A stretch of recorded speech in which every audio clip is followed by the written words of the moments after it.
Ladies and gentlemen, for the first time, I think, in over a month, welcome back to Tailosive EV live on YouTube. So, I just need to preface that I'm not within the country. I'm live streaming in a place that I have not done much streaming in. So, that's what this little gray bar is above me. The internet here is not super fast or very stable. So, there will probably, very likely, be several points in the stream in which the bit rate here, the quality of the live stream dips a lot. If there was a better solution, I would do it. I wish there was better internet here, but just the family I'm visiting right now is in a pretty rural area, so the internet is not great. But the good news is you should be able to hear me throughout the whole thing, so there might be the occasional dip in resolution and quality of my face, but just use your imagination. You know what I look like, I think.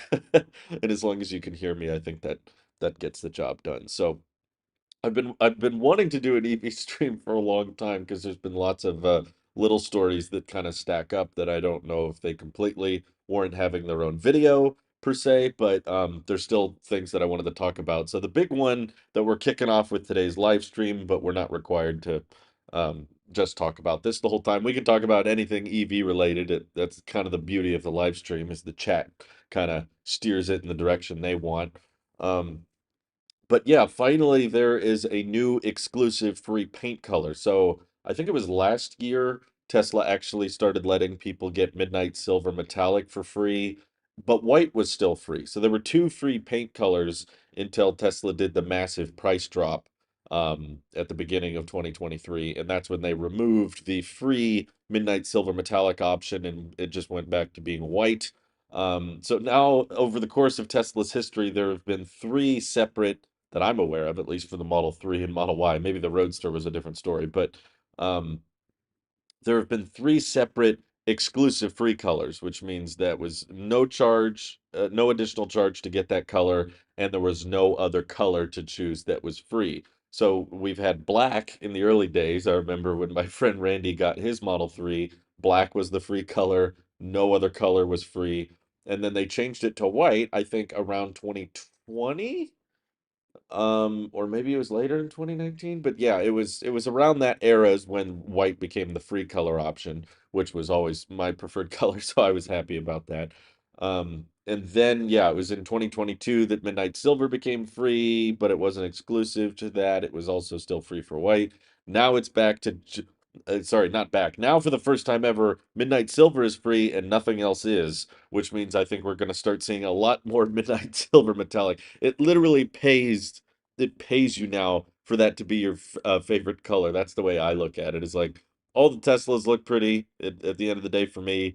If you're gonna pay me $1,000 to pick one color over the other, then sure. I like I can make my favorite color blue if I get paid $1,000 to pick blue, or like midnight silver metallic. Yeah, it's not really my favorite Tesla color, but if you paid me $1,000 for it to be my favorite Tesla color, sure, I might be bought. Um, yeah, white Teslas are flooding the streets. That's true. Um, Lillian Mike says, "How much is the Tesla Semi?" Genuinely, I don't know if Pepsi disclosed that. I think it's somewhere in the ballpark of around 200,000 or 240,000. Tesla doesn't disclose it anymore. But if I look up how much is Tesla Semi on Google, I'm curious what the yeah, I guess according to Pepsi, I missed this. They're saying it's about $250,000 per unit. That is actually very low, in my opinion, considering the cost savings of not having to run a diesel-powered semi-truck. There's an insane amount of efficiency with the Tesla Semi. I don't talk about it enough, to be honest with you, but I love that there's an all-electric Class 8 truck. The only thing I'm kind of sad by is the fact that the production numbers seem to be incredibly low. I'm still glad that they're being used commercially, but they still seem to be having a lot of problems. Like, there's been lots and lots of reports of them stopped on the side of the road, and they were using faulty emergency brake systems that needed to be recalled. And people were saying, well, that's not Tesla's fault, it's just the supplier's fault. And I hate it when people say that because I'm always like, well, come on. Like Tesla chose that supplier. So I'm not saying the supplier isn't at fault, but to act like it's not Tesla's fault that they're breaking down is kind of disingenuous in my opinion. Um, but yeah, I think it'd be more exciting if we were seeing lots more Tesla semis on the road, but the more we hear about them, the more concerned I think we get about like the payload capacity, the range, because Pepsi said that the ones hauling Pepsi beverages are substantially lower range than the ones hauling, Frito-Lay's snacks and stuff, because those are mostly just bags of air, as we all know. So hauling those around is probably a lot easier, and there's not been that much deployment of mega chargers. So I think they kind of did with the Tesla Semi what I think they should do with the Roadster, which is do a very, very limited production run so that you can say production has started, deliveries have begun, just to kind of get the whiners and the Tesla doubters off your back. Um, but not actually do any kind of meaningful volume. Like, I would be more interested in high volume production with the semi truck because there's clearly a ton of demand for it and there's a lot of semi trucks on the road. I think they could get away with this a lot more if they did the Roadster because that's an intentionally low volume vehicle. Like, I don't even think it needs to be profitable because it's so low volume. Like, if you just started cranking out some hand built ones, even if it was one Roadster a month, and you said, okay, we've started production and deliveries have begun, you would shut up a lot of people complain, where's the Roadster? You said that would come out in 2020. It gets old hearing people complain and ask for it over and over and over again.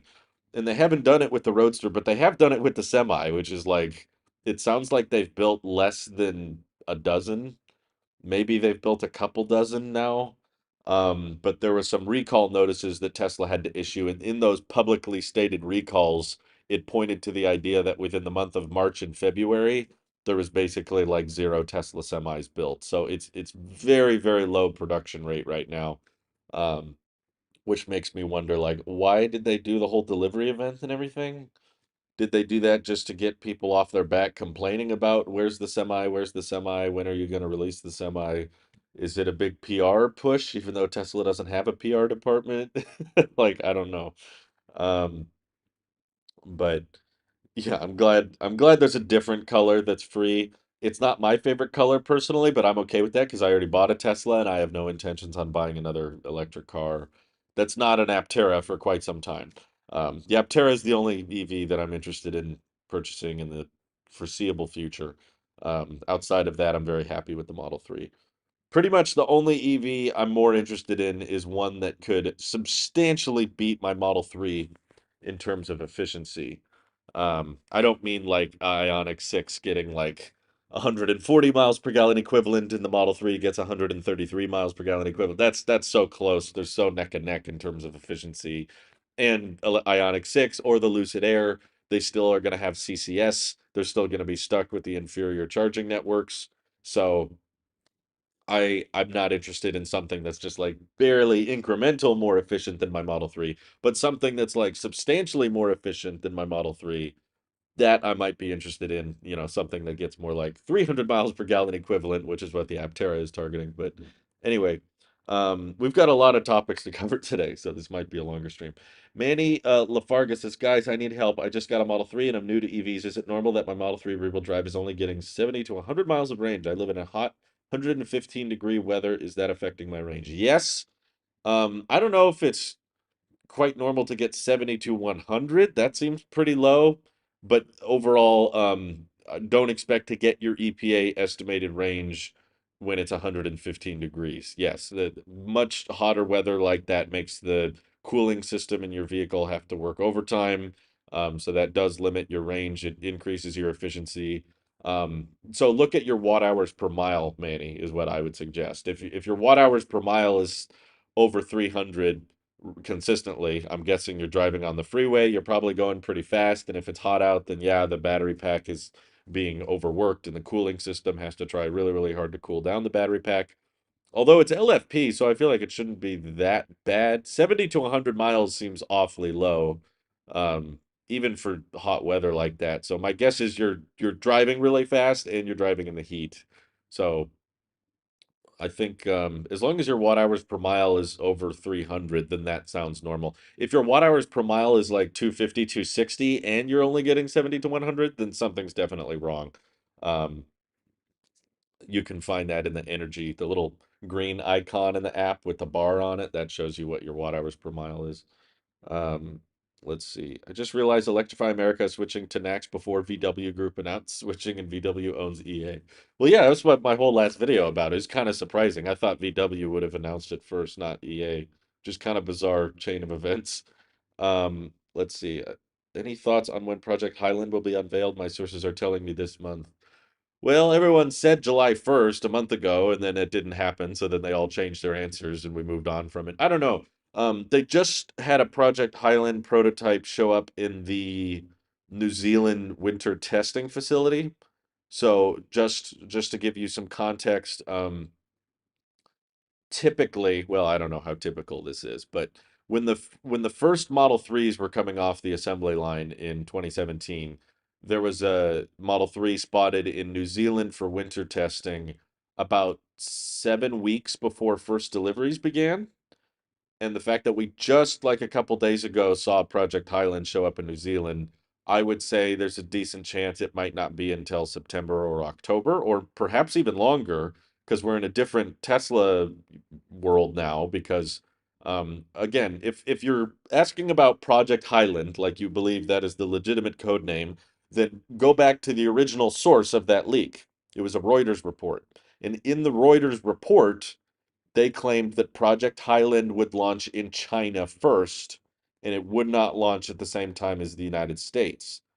I think that's kind of weird because everything that happens in China eventually comes to the US. So I think if you do announce a new Model 3 and it has all these new design changes and exterior updates and it's just in China, everyone in the US will probably catch on pretty quickly. Hey, that's that's going to come to the US soon, so you'll probably get a huge dip in orders once you announce it, whether it's in China or in the US. But the original Reuters report claimed that we would see it in China first. Um, I think they said third or fourth quarter. I guess we're technically in the third quarter now, but they said in the United States it wouldn't come until next year. So I think for the sake of the Osborne effect, Tesla might try to accelerate it, like get it out as quickly as possible, because obviously it's leaked a ton and everybody's talking about it already in the first place. Um, has Tesla released any vehicles in China first? No, but they have introduced new features and design changes to China first. Like lithium iron phosphate, that was a China thing before it was a US thing. The updated center console, I believe, with the updated lid and everything, that I believe was launched in China and then the US. Also, the updated door design with the kind of triangular wings on the side of the front doors, with the wood paneling and the white interior. They launched that in China first, and then it came to the US a few months later. I think the Model Y HEPA filter was also introduced in China first, and then the United States. Um, so there's a bunch of stuff like that. I don't have all of it off the top of my head, but Giga Shanghai is the biggest Tesla factory, just as a reminder. They build more Teslas than anybody else. And it's a from the ground up optimized Tesla factory. So they introduce features and can implement new things quicker and faster than any other Gigafactory can at this point. Maybe that'll change with Giga Texas and Giga Berlin, but those are still kind of in the ramp up phase. They're not at max capacity yet, and they're only building Model Ys. Shanghai at least is building threes and Ys. Um, let's see. Has Tesla released? Oh, I already was addressing that. My Model 3 got rear-ended. It is unable to drive. Oh, I'm sorry to hear that, Josh. That's too bad. Um, let's see. Amazon will utilize them best with warehouse to warehouse. Heard 50 were ordered in Florida. I don't know how you can order them. The Tesla Semi doesn't, they don't let you put a deposit down on them anyway. But Ian McClure's opinion on Farzad Misbahi Cybertruck price video. So I want to talk about Cybertruck pricing because I feel fairly confident in my prediction, and I hope I'm wrong, but I think it's very dangerous for you to assume the best. Um, because Tesla has disappointed us with pricing in the past. I think it's best to assume the worst and hope for the best, which is kind of where my perspective is. But I didn't watch Farzad's video, so rather than assume that I watch every video you guys watch and then I have a reaction prepared for you, I would say just in the chat, just bring up the prediction yourself. Say like thoughts on the idea of the Cybertruck starting at this price for this reason. Whatever Farzad's argument was, I guess summarize that in the chat because I don't watch every single. I watch a lot of EV videos, but I don't watch every single one. Um, LFP cells for all Model Ys in Canada was exciting for me a few weeks back when it quietly happened. Yeah, those are all from China, I believe now. Um, let's see. I can't wait to get my hands on my Cybertruck. Maybe I should get it wrapped. I think there's a lot of you guys a lot that can't wait. But hopefully we don't have to wait too much longer.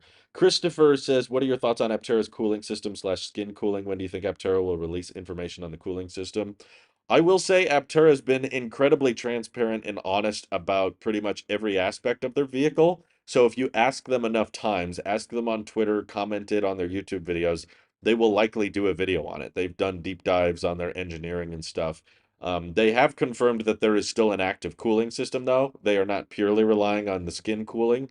Um, but I think it's a good idea. There's a lot of advantages by going with this forged carbon SMC material on the outside. It's both very safe, and very structural and very rigid and very durable. And I think another benefit of it is the way it can dissipate heat from the battery pack. But yeah, I'm not going to claim to be an expert on their cooling system, but I will admit that they have been incredibly transparent. And if you ask them enough about something, they will probably answer you.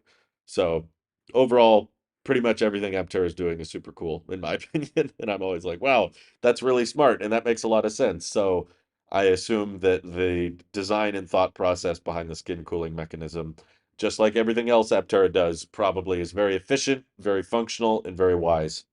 Um, Wonder if long range Model 3 deliveries will still happen this month. Yeah, that's the weird thing. I still have not seen a single person or heard about a single person take delivery of the updated long range Model 3.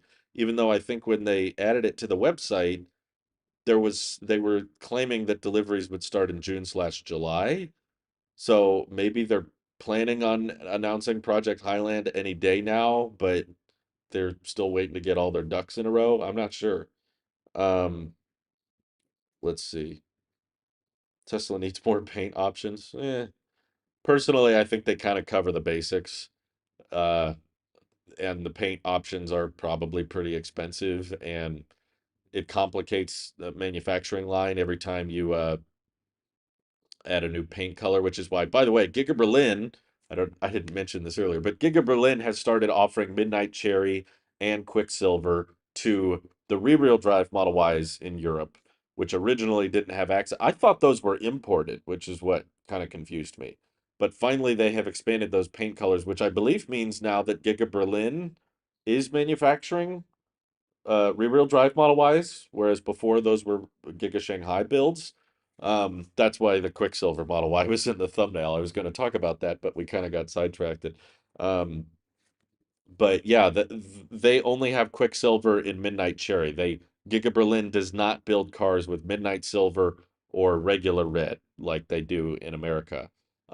So they offered new paint colors for Europe, but they aren't in addition to the old paint colors. They are replacing the old paint colors to keep things simple. I'm all in favor of that. I don't think the limiting factor with EV adoption is paint options. So I'm all in favor of get it as simple as possible, get it as cheap as possible, bring the prices down. I know a ton of people that want to go EV, but they just can't because of the price. I don't know that many people that want a Tesla but are waiting for the right paint color to come out. Which is why I'm more excited for companies and brands like Aptera because they're they're bypassing paint entirely. They're just relying on the forged carbon exterior and vinyl wrapping, and not much vinyl wrapping in the first place helps them mass produce it at scale. They don't need a paint factory. They don't, sorry, a paint shop. And that's better for the environment as well. Paint shops are really bad for global emissions, and there's a lot of extra permits and paperwork you have to go through to get a paint shop online. Very grateful that the Cybertruck isn't going to require too much of a paint job. Um, I just think it's kind of a dated idea. We have steel, we have forged carbon. For EVs moving forward, I hope we don't need paint anymore. I actually hope that's something they prioritize in the $25,000 Tesla, the next generation vehicle. I think it would be a lot better if they just bypassed paint entirely.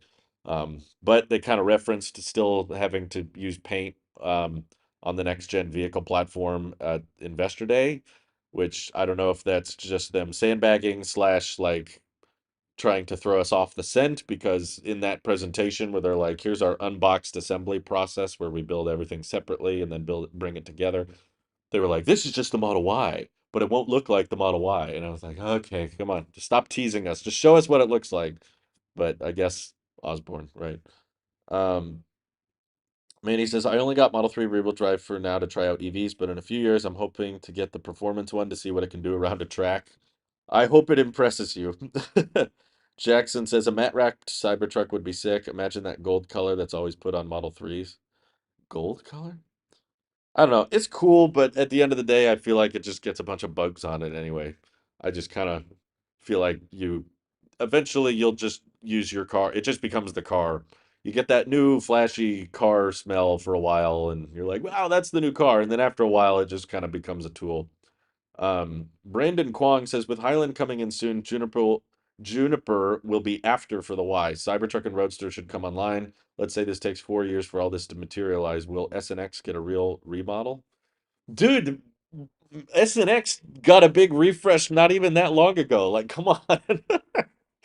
Model 3 is the one that hasn't been refreshed in forever, and we can't even get that. I'm surprised you want another remodel refresh with the SNX. Shortly before they refreshed the Model S and X, Elon said that they were just building it for nostalgic reasons. Um, I don't think they'll necessarily like get rid of them, but I definitely don't understand. Like, what would you change about them? What's the point in refreshing them a second time? That's just going to slow down the assembly process again, complicate the manufacturing lines again. If anything, I guess one thing that I can visualize maybe being updated in the future, maybe not so much the exterior. Some people are just like, change it again, make it look more like the Roadster again. And I'm like, I don't, there's only so many times you can do that, honestly. But one thing I think that they could change with the SNX is upgrade them to the higher voltage architecture. I could see that being kind of it's a perk for the Cybertruck, and it makes sense to start the Cybertruck with the 1000 volt architecture because it's going to require a massive battery pack. Personally, I still think they're going to start the Cybertruck with a fairly low range option, but if you disagree with me, it's still going to be at minimum like 120, 130 kilowatt hour pack. And if you think I'm wrong and the Cybertruck's going to have a 500-mile range, then they're going to easily need 180 to 200 kilowatt hours. So if you have a battery pack that big, you're going to want some fast charging speeds. 250 kilowatts is not going to be that fast if you're rocking a 200 kilowatt hour pack. So putting in the higher voltage architecture in the Cybertruck makes a lot of sense because that way they can more efficiently and easily hit 350 kilowatts or more. I think 350 is at minimum. They could easily hit 450 or 500 kilowatts depending on how many amps they want to pump out of this thing, but that's going to be a bigger limit on the supercharger, I think, not so much the truck. Finding out what the peak speed of the Cybertruck will be is going to be beneficial. But in terms of just like updating the exterior design or the interior, I don't know. I feel like they're kind of as luxurious as they can get while still being minimalistic and Teslafied. You know, Tesla cares about big display, big software emphasis, but with the Model S and X, they want those luxury features like the cooled seats, the driver display, and the yoke, and you know, the Falcon Wing doors. I don't know much you can update exterior wise, interior wise, but if they updated the architecture to be 1,000 volts and get the low voltage battery to 48 volts as well, you could improve the efficiency a bit, so you could get maybe a little bit better range. Um, I wonder if there's a way to get, yeah, I don't see why not. There's probably a way to get the 1865 cells to work on a higher voltage architecture. Um, that's the other thing I think people had on their mind. They were like, well, maybe the Model S and X can switch to 4680 cells. And I'm like, yeah, but then you basically have to throw out an entire supply chain. Tesla has an entire existing supply chain with Panasonic supplying them with 1865 cells. They've been supplying them with those cells since 2012, and they've gotten better with time and more cost effective and more energy dense and stuff, but still they've been making good use of those 100 kilowatt hour packs. Um, So I think if there's a way to update the voltage with still reusing an existing supply chain, I just don't think it's very smart or efficient to throw out an existing supplies. And 1865 cells are not that good compared to 2170s or 4680, but they are good at performance because they're so small and they're so narrow. You can get a lot of them in a line at once in sequence and have all of the cells output power simultaneously, which is good for high performance vehicles. It's not good if you're just going for, energy density and efficiency and cost, but the Model S and X are intentionally higher priced vehicles. But if the Cybertruck ends up getting, 350 or 400 kilowatts, then maybe the Model S and X, those would probably be next if you were going to start transitioning all your vehicles to the higher voltage architecture. Um, oh, they updated the S and X in 2020. Are you kidding me? In 2021, they changed the exterior, they changed the interior. There was a huge refresh. I don't think we're going to see another refresh like that big. If anything, they'll probably just scrap them because they're not that profitable and they're not that much of their, like, let's talk about the delivery numbers for a second. Tesla broke Wall Street estimates. Wall Street was expecting something like 440,000 vehicles delivered in Q2, and they ended up delivering like 460 or building 460,000. So they beat the expectations, but it's important to keep in mind the Model S and X were like 5% of total deliveries. So a lot of people talk about S and X updates. Oh, what are they going to change about this and this? I know it's half the lineup technically, but it's still like less than 5% of their total deliveries. It's not that big a deal. Tesla could discontinue the Model S and X, and it would essentially change nothing about their bottom line. It wouldn't change much about their delivery numbers. It wouldn't change much about their average selling price or their profit margins. It's such a small percentage of total deliveries, especially now with Model Ys ramping and coming online. Sorry, the Gigafactories ramping, and now Cybertruck's going to come online, and that's going to be targeting like 250,000 a year. So Model S and X are just going to become progressively less and less of a important factor out of total vehicles. um, Leave the vehicle and give it up to the consumer to get wrapped. Well, there's some durability issues if they literally just didn't paint the cars at all because of the materials like the plastic and the aluminum that they use on the exterior. You'd have a lot more rusting and a lot more damage to the exterior if you just literally delivered them without paint. That's something I suggested, and then people explained to me why that's a bad idea. So obviously, the solution is not to just stop painting the cars and just release them with bare metal. um, the solution is to use exterior materials that can handle the elements. That's what the Cybertruck's doing with the stainless steel, and that's what Aptera is doing with the forged carbon SMC and the vinyl wrapping. If you started just wrapping the Teslas from the factory, you could probably bypass the paint process. But the issue is Teslas are very complicated vehicles. They're very curvy and they have a lot of surfaces. And to wrap all of those different angles and surfaces would be very time consuming. Probably more time consuming than a paint shop, but probably not necessarily more expensive. The reason Aptera can get away with it is because there's just this very narrow, thin strip on the side. It's a very simple vehicle to wrap. There's not a ton of surfaces you have to cover. Cybertruck being made of steel means there's nothing. And very sharp and angular means it's very easy to wrap for third parties, but also the exterior is so durable you can just bypass the whole paint shop process. Um, Donald says, I'm planning on buying a Model 3 in March. Hopefully, the tax credit turns into a rebate. That's the plan. It should, if all goes according to plan. The annoying thing is the federal government and the IRS changes the tax credit system all the time. So it's always like, okay, here's how the tax credit works. And then they change it again and again and again. So, at least according to the plans right now, it should change into a rebate next year. But supply and demand, if there's suddenly a free $7,500 price cut, sorry for the bit rate. I know I look really pixelated. It should slowly recover itself if we just give it a second.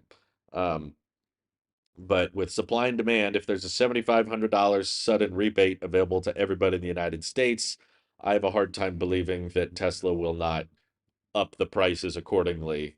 They could up the price by 5 grand and say that, well, it's still technically cheaper than it was before because now you have a $7,500 rebate, which wasn't previously there. So I don't think it's going to be as great or as sudden of a discount as people make it out to be, essentially. Like, I think everyone's acting like, oh, wow. So just look at the Model 3 price right now and just subtract 7,500 and that's what it'll cost next year. Tesla changes their prices all the time and they account for the rebates, they account for the incentives, and that one's a very, very good rebate. So I fully expect that they're going to change the price accordingly because of it.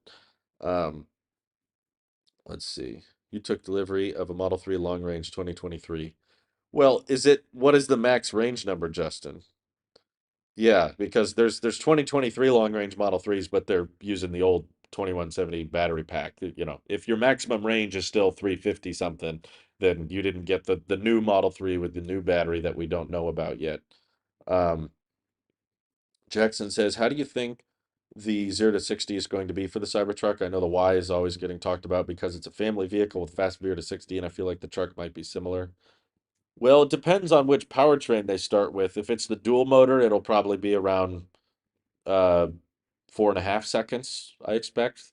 But if they start with the tri-motor or something, then probably sub 3 seconds. But it's still a very large, very heavy vehicle, so I don't expect it to be faster than um, the Plaid S and X, because those are just more aerodynamic, more lightweight. So it's a truck. I don't think their emphasis on it is going to be 0 to 60, but it's 0 to 60 in acceleration with EVs is more of a positive side effect of the fact that it's electric because there's no gearbox and there's just a very efficient battery pack powering a powertrain that's all electric. So you can just dump power into it as needed. But it's not really something I think is going to be a huge emphasis with the truck. But I'm sure it'll be very, very fast. Much faster than you should probably drive a truck in the first place. I doubt they'll start with a single motor because in the United States, Tesla doesn't even make a single motor Model Y. Even the standard range Model Y is all-wheel drive, so there's no reason in my head to do a single motor Cybertruck. Um, let's see. Wouldn't the different materials for the body of the 25K Tesla make it hard to keep it at that cost? What do you mean? You can make it out of a different material that would be cheaper. I don't know why you think a different material would make it more expensive. Um, It's just a matter of scaling production of that material, but that's what CPC Group is already figuring out with Aptera. Um, let's see. Do I think the Cybertruck will actually have the bulletproof windows at least? I thought that was announced when they first showed it. I think people have misunderstood that. If you go back and watch the Cybertruck unveil video, which is hard to find because Tesla took it down, but they never actually said that the glass is bulletproof. They said that the steel is bulletproof to a 9mm handgun. So that's another thing to keep in mind. Bulletproof is not like a yes or no thing. It depends on the bullet. You know, there's something that could be bulletproof to a handgun that is not bulletproof to a 50 caliber rifle. You know, like it depends on what you're shooting it with. But they always were bragging about how Tesla armored glass is very strong and very durable. But I don't believe they ever said that the glass itself is bulletproof. That the steel is bulletproof, but not the glass. Um, so I don't even know. They didn't talk about the Tesla armored glass at the Tesla Semi event. As far as I'm aware, they may have scrapped the armored glass altogether. I haven't heard Elon mention it or Tesla talk about it with the Cybertruck. I hope they haven't scrapped it. I hope we get more information on armored glass because it sounds like a really good idea. I got a crack on my Model 3 windshield that's really annoying me. It's not horrible, so I'm not going to replace it quite yet. It's very small. Um, but it still annoys me that, you know, they spent all this money on this car and you're trying to save money on gas and then you crack your windshield and now Tesla's going to charge you like $1,500 to replace the windshield. And it's like, ah, geez. So there goes all your gas savings. I didn't buy the Model 3 with the expectation that I would save money on it. I should just make that clear. I bought it because I thought it was going to be, and it has been, an easier car to own and a more enjoyable car to own, not a cheaper car to own. I never expected to break even on the Model 3 purchase. I never thought it would end up saving money. It was just, I'm either going to spend a lot of money on gas and engine repair and oil changes and transmissions and all that, or I'm going to spend a lot of money on an electric car. I expected it to basically be the same price as owning a gas car that was cheaper, which is what I had, a cheap gas car. Um, but can't wait until the truck can take a 135 millimeter round like it's nothing. Well, there's probably a limit to where it's like, okay, we can make it more bulletproof, but that also adds to the weight, which makes the efficiency worse, which makes the range worse. So there's a certain level of bulletproof that probably isn't worth it. What is my opinion on the Lucid Air Sapphire? I think it's a waste of time. I think Lucid has a lot of issues, and there's definitely some different models they should start making, and that's not one of them. I think Lucid has a bunch of problems. Honestly, I probably could do a whole video complaining about all of the things Lucid is doing. Is the Model 3 getting single castings? I really hope so, but honestly, I haven't heard much reports on that. There's been a lot of leaks surrounding Highland, but none of them have kind of pointed to the idea of switching to single piece castings, which would be a good idea. Ben Brill says, why is insurance not covering the windshield? Because that's not a what do you call it? I forget the official term, but that's just general usage. If it's technically, even if it's not really your fault, it's still like general wear and tear. It's not a fault of the manufacturer for the windshield to break. That's just something that can happen. So it sucks, but I don't think that's the case with many automakers. Or at least if there was a way, I don't know. I was comparing insurance quotes between providers, and at least with the insurance we went with, which was Tesla Insurance, they don't cover windshield replacements for free.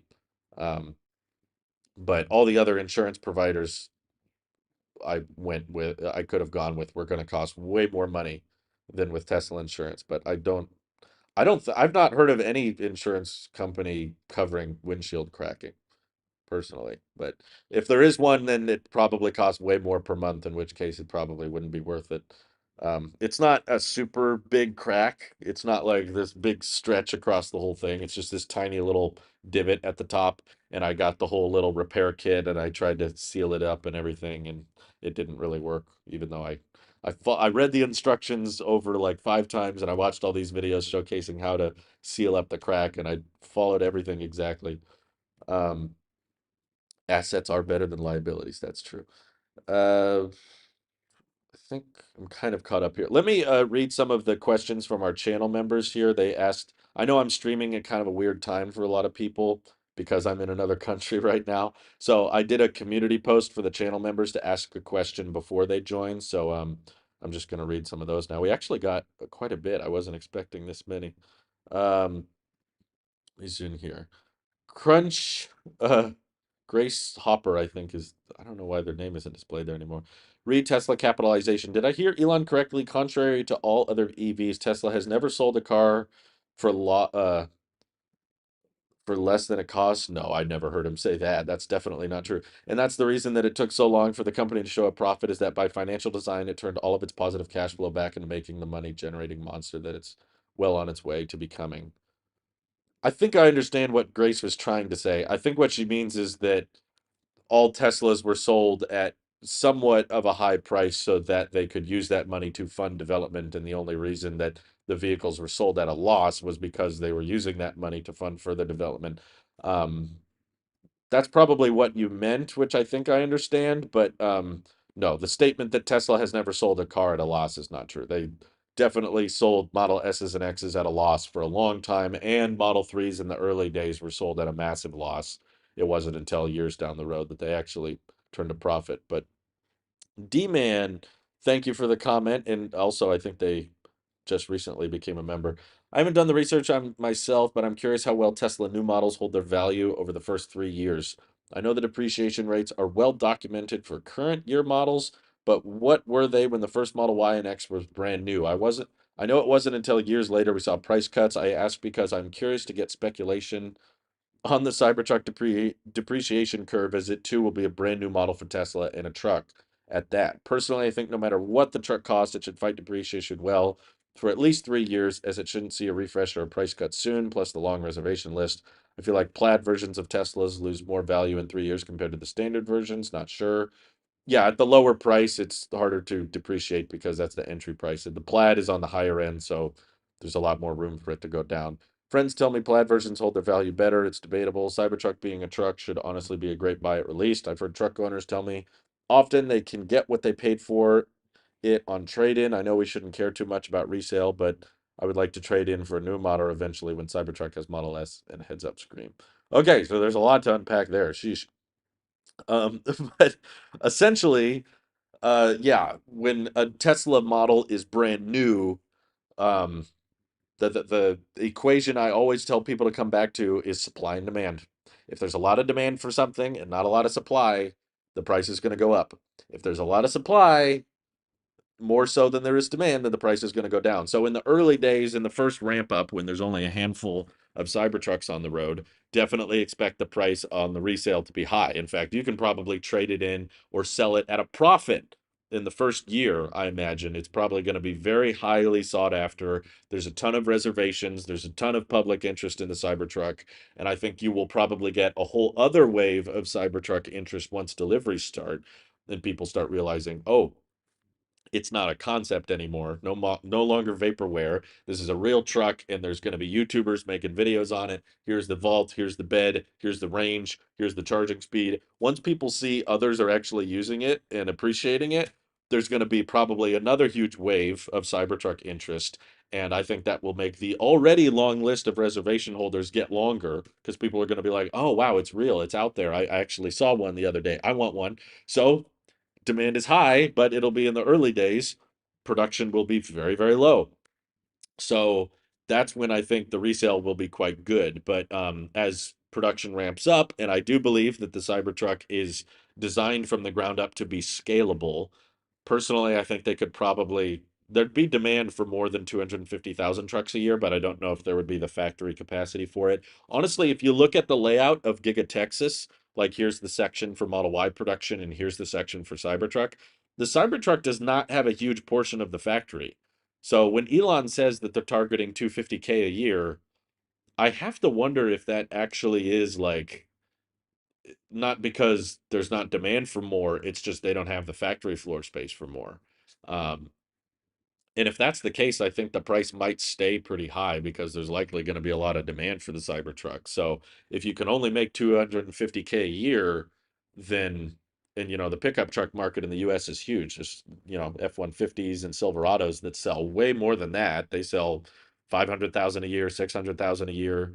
So if there's demand like that for the Cybertruck, which I think there will be because of the lower operating cost, then they could probably keep the price pretty high, and it would just be one of those things that there's a lot of demand for it, but because there's not capacity, they keep the price high because they know there's someone that will pay for it. Um, Unfortunately, so I think that as production ramps up, resale value will go down, which is why you can buy used Teslas for much, much cheaper now than you could just a couple of years ago because there weren't as many Teslas. The supply was lower. So what about Project Juniper? Is that going to be a few years away? Well, if you believe in Project Juniper, which is another code word, if you're following those leaks, they claim Juniper is not going to be ready until next year, which makes sense to me because Juniper is going to be a far more complicated refresh than Highland. Project Highland is taking a while, obviously. It was rumored, I think, at start of last year, and now it's July and it's still not out. But they only have to update two factories. You got Giga Shanghai and Fremont.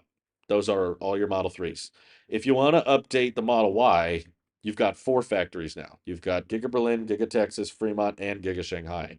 That's going to take a while to update. And on top of that, Giga Berlin and Giga Berlin and Giga Texas are still not fully ramped up. They haven't hit their target of 500,000 vehicles a year yet. So when you're in the ramp up process, you typically don't want to start tweaking the design. That just complicates things further. And typically, with fairly massive refreshes, you have to shut down the assembly line for a while.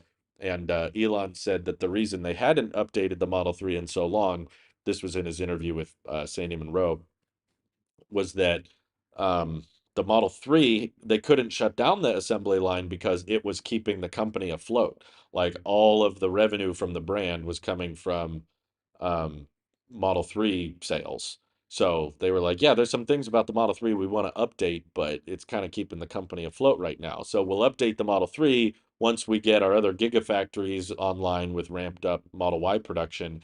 That's when the main revenue source of the company will be coming from the Model Y and not the Model 3. So we can afford to shut down the Model 3 for a little while, update it, and basically Elon's analogy was it's hard to change the wheels on the bus that's going 80 miles an hour. So right now the Model Y is the bus that's going 80 miles an hour. So I wouldn't be shocked, to be honest with you, if we don't get Project Juniper for quite some time, maybe longer than a couple of years, um, based on how much cash does the company have in stock? How long is it going to take to update the Model Y? How quickly can they retrofit the factories and shut down the assembly lines and get them back up and running again? That's going to be a lot more challenging than the Model 3. Um, let's see. I won't be able to use Tesla insurance because I'm on call and often have to drive in the middle of the night. Well, what's funny is, yeah, I think you're referring to the safety score thing, how that causes a higher insurance premium.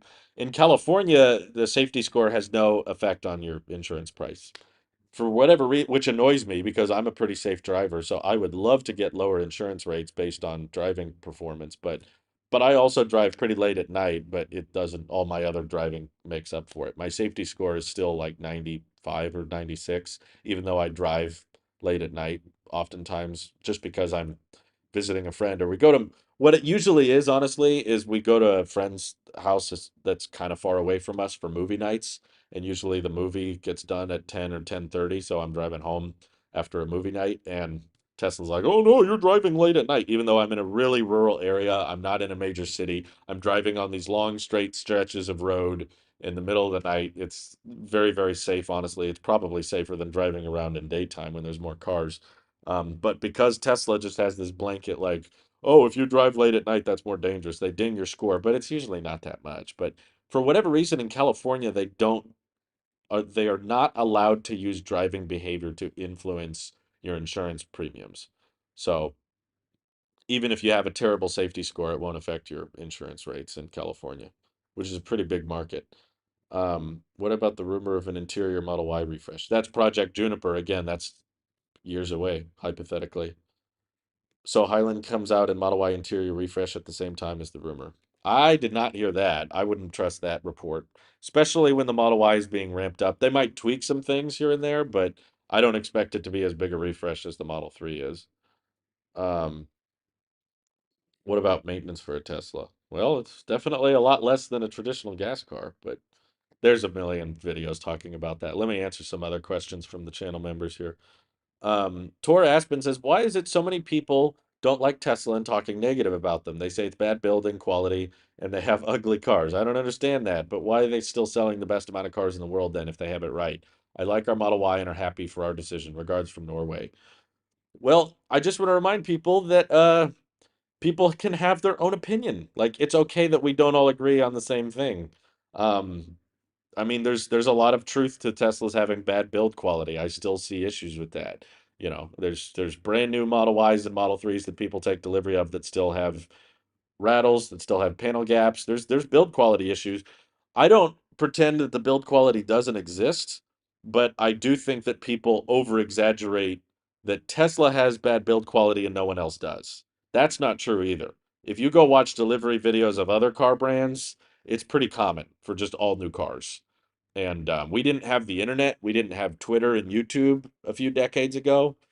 So when people were taking delivery of cars in the 90s and the 80s, there wasn't as much scrutiny, there wasn't as much people like looking at panel gaps, or at least if they were noticing quality control issues, they didn't have a way to document it and post about it.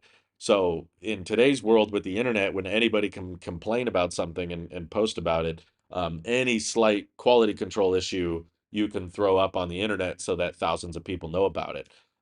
But honestly, I haven't seen like one brand that every delivery video has zero build quality issues, zero quality control issues. Yes, Tesla does have a lot, but I think that other companies still have them. I do think that Tesla tends to have a little bit more than other brands do, but I think that the reason that they're best selling cars is because most people just don't care. I think a lot of YouTubers and a lot of people that complain about Tesla think that people care more about build quality than they really do. At the end of the day, people are like, can the car drive? Does it work? Does it, take me where I need to go? Can I charge it? You know, I think charging reliability is far more important than build quality. So Tesla gets that right. I think that's much more crucial. Can I go on a road trip and plug in and it charges and then I can keep driving? That matters much more than is this panel gap symmetrical with the other panel gap, or is this seat installed properly, or did they adhere this sealant on the side of the window properly? That those are the kinds of things that most people, it annoys them, but it doesn't really, it's not a deal breaker. Um, but a lot of people just don't like having a minimalistic interior. Some people like having buttons and dials. That's their choice. I don't prefer having buttons and dials, but and you look around on the road in any country, really, you'll notice that a lot of the cars don't look the same. Not everybody's driving the same model. A lot of people buy different brands, different colors, different trims, different sizes that are all slightly different from each other. And it's because everybody has their own unique set of preferences and taste. I think it honestly kind of annoys me how often people in the Tesla community get mad when, okay, let's just accept, like Tor Aspen already brought up, Model Y is the best-selling car in the world. That's an amazing milestone. But then there's people out there that are angry that there are still other cars that are selling good. They're like, why are Toyota Camrys still selling at high volume? All those Toyota Camrys should be Model 3 and Model Y sales. And it's like, they're already selling great. There's literally no car on earth with better sales than the Model Y. And yet you're saying, yeah, but it could be better. Like what? These people would not be satisfied unless all Civic, all Camry, all RAV4 sales drop to zero. You don't think for one second that there's some people out there that might not want a minimalistic, simplistic interior, and there's some people out there that still want to buy gas? I don't want to buy gas, and I know a lot of us in the EV community don't want to buy gas. We're okay with charging, and we're okay with waiting a little bit longer at a stop. And we know that road tripping in an EV is fun and fine, but there's still some people out there that aren't ready to make the switch. They want CarPlay or something, or they want a driver display, or they want to be able to stop at a gas pump for 5 minutes and then keep going, or they don't have a home charging solution that's very good yet, so they want to buy something they're familiar with. It's not the decision I would make, but I understand why there's still a lot of people that do that. Like, again, it's an S curve of EV adoption, but the fact that it's already the best selling car and people are upset that it's not even more the best selling car. Like, it should, all these other companies' sales should go to zero. Like, there should literally be zero people buying Camrys and Civics. It's like, I don't think that's very realistic. I don't think that makes a lot of sense. But yeah, honestly, like, there's people that just don't like Teslas, and that's okay. My favorite color is red. Your favorite color might not be red, but I'm not going to be mad at you for not having the same favorite color I have. That's not logical. People have different lives, different use cases. They do different things. They use their cars for different purposes. So they're going to buy the car that they prefer the look of, or the feel of, or the specs of, whatever fits them best. That's their choice. That's the free market. I don't think everybody should buy Teslas just because that's the vehicle I like the most. If you like something else, good for you. I hope there's an option out there for you. Um, they I don't know, they talk negative about them, I think, because I don't think it's jealousy, to be honest with you. I think that's a really insecure argument strategy. You're just jealous. Like, that's how toddlers argue with each other. If you complain about something, it means you're jealous. I don't think that's really how people are. I think there's some people that really like certain aspects of a car. There's especially car enthusiasts and car guys that hate Teslas because they kind of take away a lot of the so-called character of the car, when in reality, I think they take away a lot of the annoyance of a car. I just want a vehicle that works. I like the simplicity and the elegance of a Tesla, but other people would complain that, well, there's no noise, or the interior is so simple. It means there's no character to it. There's no personality. I like hearing the noise that an engine makes. And I don't really understand that. I think that's weird. It's like, you need it to make noise. What's that? You want it to burn fuel and spew out toxic fumes. That's not my thing, but I know people that prefer that. Um, so because it's so different from what they prefer, they complain about it and they say, this is why it doesn't work for me. And they're probably also complaining about Tesla because they see all of these government mandates that say, well, we have to make the switch to electric by a certain year. And that means that they're going to be forced to no longer have the availability to buy the vehicles that they want. So people get upset by that. But I think it's just a matter of time. There's the arguments for keeping around the combustion engine are not very good, especially as EVs get cheaper and with better range and better charging, and there's just less and less reason. Thank you, Donald Cunningham. I appreciate that. Yeah, I have a Bolt and EA kind of sucks. Oh yeah, no, no kidding. EA definitely sucks. It's I think a lot of people misunderstood my video yesterday or the day before. I was talking about Electrify America adopting NACS and what that means for VW, but a lot of people thought I was saying that by EA adopting NACS, that means EA will solve all their problems. No, at no point in that video did I say that Electrify America will get way better and will solve all of their reliability issues by switching to NACS. I never made that claim, and yet there were tons of comments acting like I made that claim, which was confusing. Will the new Model 3 have a bigger screen? No evidence of that, but it's possible. But considering I think they're trying to make the Model 3 cheaper to build, I'm going to guess no.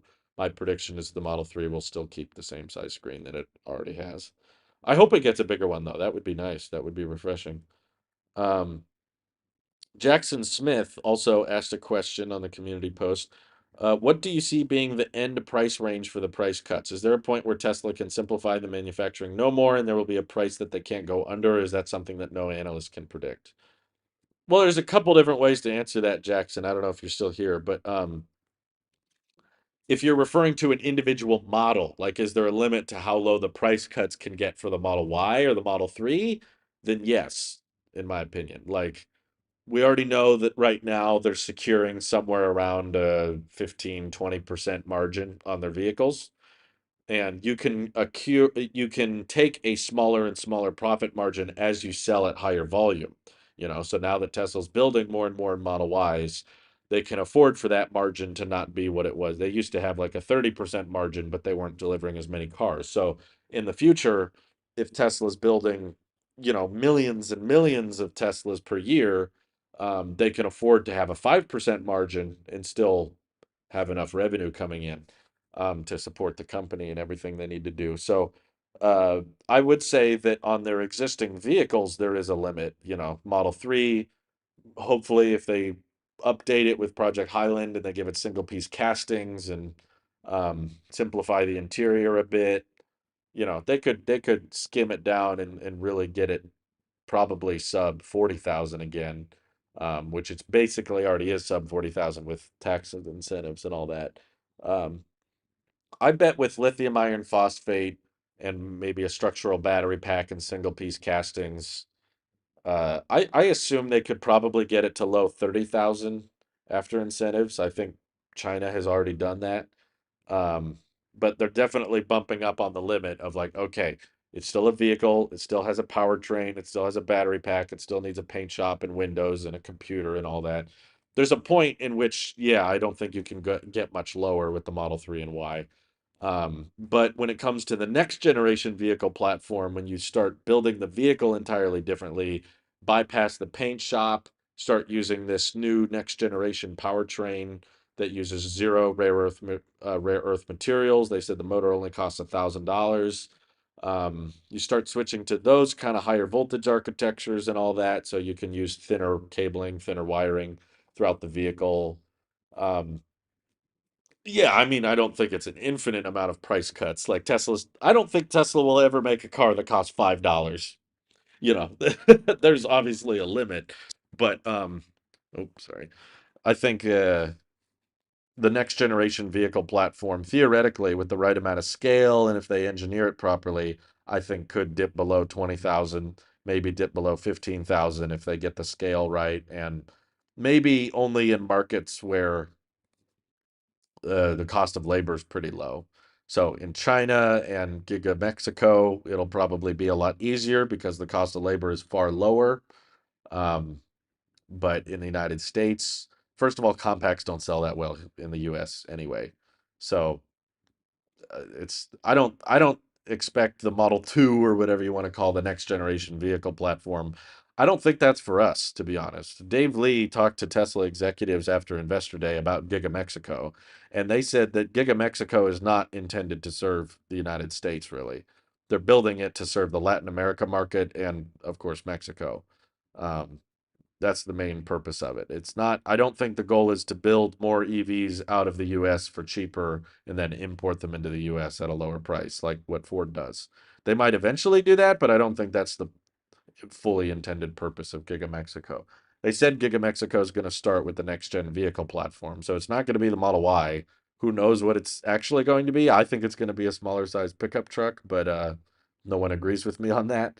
Um, I just looked at the sales, like what vehicles are the best selling in Latin America, and it was smaller size pickup trucks. So I was like, if you're going to have a new assembly process with this unboxed manufacturing approach, and there was some wink wink hint hint references going on in Investor Day where the executives were telling employees, sorry, not employees, they were telling journalists and people of the media like paint is expensive. Be kind of nice if we didn't have to use paint anymore. So my guess is they want to start with some kind of paint-free vehicle at Giga Mexico, and I think a smaller size Cybertruck that's cheaper would be a great first start because the Cybertruck already has tons of demand. It's already this international phenomenon. Everybody loves cyber aesthetic now. It's very popular, and there's probably a ton of demand for it. And in Latin America countries, those smaller size pickups sell really well. You wouldn't need the paint, and you already know how to make a Cybertruck from Giga Texas. So just bring down that same assembly process to Giga Mexico, but just make it a little smaller. And now you've got way cheaper employees there. And the smaller size trucks don't sell as well in the United States as the F-150 and Silverado and the Ram 1500, unfortunately. So I don't think they would import it to the US, at least right away, but maybe over time they would. Um, when do I think NACS will become antiquated? What does that word mean? I'm sorry, I'm a dropout. Antiquated meaning. Old fashioned or outdated? Oh, I don't think so in my lifetime. There is so much overhead with NACS. Like some people, I think, have this flawed linear expectation of technology. Like they assume, okay, we have a 4K TVs right now. Soon everybody will have 8K TVs. Then everybody will have 16K. Then everyone will have 32K. Then everyone will have 64K. And I'm like, no, there's a law of diminishing returns where it comes to a point where having more resolution doesn't help you. So if we started making EVs that didn't rely on NACS, suddenly you wouldn't have a huge reliable charging network to fall back on to support yourself. So okay, maybe there's some connector you can design that's faster than NACS, but if there's no network in place to take advantage of it, it's kind of pointless. So it would hurt you much more than it would help you, in my opinion. And I personally don't think for the vast majority of consumer grade vehicles, NACS is ever going to be that slow. Like 1 megawatt speeds out of that port, the charging curve of the battery pack is by far the bigger limiting factor if you're going on a road trip and you're like, oh, I need to charge faster than what NACS has to offer. Um, if you can sustain 1 megawatt from like 0 to 80%, you can get so much energy back into the battery pack so quickly. I don't think NACS will be outdated in my lifetime. Maybe I'm wrong, but vehicles are large and heavy, but still, I don't think most of the people that are thinking NACS isn't enough, I don't think have a firm grasp on how fast 1 megawatt charging speed is. Like Tesla semis aren't even hitting 1 megawatt yet, and that's a whole semi truck. But for the record, Tesla semi is not using NACS. They don't plan on the Tesla semi using the NACS port. Just like how diesel semi trucks don't really use traditional gas stations, I think higher heavy grade vehicles are going to use the MCS standard, which is the megawatt charging standard. That's targeting like 3.5 megawatts for things like um, big semi trucks and tractors and bulldozers and that kind of thing. They're going to have a whole different port in a different connector. But for consumer grade vehicles like SUVs and pickup trucks, 1 megawatt is plenty. I'm sorry. There's a law of diminishing returns where it's like, okay, if you can hit, with your 1,000-volt architecture and everything, if you can hit 1 megawatt with your battery pack, you're talking getting hundreds and hundreds of miles added back into the pack within just a couple minutes. If you think that's too slow, then any any kind of like, okay, what if I want 1.5 or 2 megawatt charging speed? That's only going to be saving you 4 or 5 minutes at the charger, and you're not going to have a charging network to tap into anymore because all of the charging infrastructure is heading towards NACS. EA is doing it, Tesla's ramping it, Blink is doing it, ChargePoint is doing it. So all of them are going to have to pull out all their old chargers or put in brand new ones with new connectors, and that's going to take so long. That's going to be so expensive. Personally, I don't think NACS will become antiquated in my lifetime. I think that'll die. I think NACS will die after I do, essentially. Um, is the new Model 3 getting a lift back? I would be much more interested in a Model 3 if they had that. I think you mean a hatchback, but no, I'm guessing they're going to restrict that to the Model Y. I think if you want a hatch, you get a Model Y. Curious as to when it gets to a point where if I get a Model Y in a few years, the pricing will be much different than it is today. I think the used market will get progressively more and more reasonable because there's just going to be so many of them. Again, it all comes back to supply and demand. And the new price does affect the secondhand vehicle price because obviously if Tesla drops the price of a new Model Y by, 5 grand, then that's going to affect the price of the used vehicles because used vehicles have some wear and tear on the battery pack and the interior. Honestly, I think people are too worried about the battery pack. Like I I'm not convinced my Model 3 will make it to 1 million miles, but it's not because of the battery pack. Like, I think the battery pack is going to be fine because it's LFP and they've got a great management system and everything.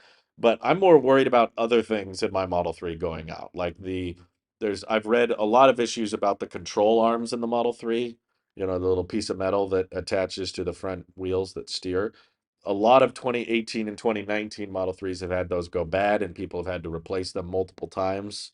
And when it's out of warranty, you have to pay that expense out of pocket. I had a loaner Model 3 with a door handle that was sticky and didn't work very well, and it didn't close properly. There's other interior and exterior components and there's headlights that go out and that kind of thing. There's other things that I think will break on the car before I get to the 1 million mile mark. I don't think I'm worried too much about the powertrain or the battery pack. It's more like the general, like the computer, the display, the door handles, the latches, the powered trunk, those kinds of things I think will break long before the battery pack does. But um yeah, I think the used market, because there will be every year more and more Model Ys on the road, both new and used, that drastically increases the supply. So maybe in 5 years, you'll be able to buy a 2020 Model Y for $20,000 or $15,000. And it'll have some degradation, I'm sure, but it will still technically be, it'll be a Tesla that doesn't have the latest tech, doesn't have the latest, infotainment, and um, the computer in it will probably be kind of slow, but it will function. It will be a car for under 20 grand that is capable of going over 200 miles. It'll probably have a lot of degradation, some degradation on the battery pack, so I don't expect it to still go 300. But a long range Model Y in 2020, if you try to buy that in 2028, 2029, when it's 8 or 9 years old, it'll still be able to charge at 250 kilowatts. It'll still have NACS. Um, it'll still have reasonable storage space and it'll still drive really fast. It might have some quirks and issues with door handles and the hatchback, how the trunk closes, or the speakers might not be in great shape, or it might have a lot of wear and tear on the interior. But it's a used car, so your expectations are a little bit different. Um, so increase the supply, then you lower the demand. CCS1 defenders are saying Tesla is outright lying about the port being able to handle more than 400 amps, and CCS does 500 amps, so therefore better. That's hilarious. Yeah, I don't see, honestly, I don't see that many CCS1 defenders. I wonder where you're seeing them.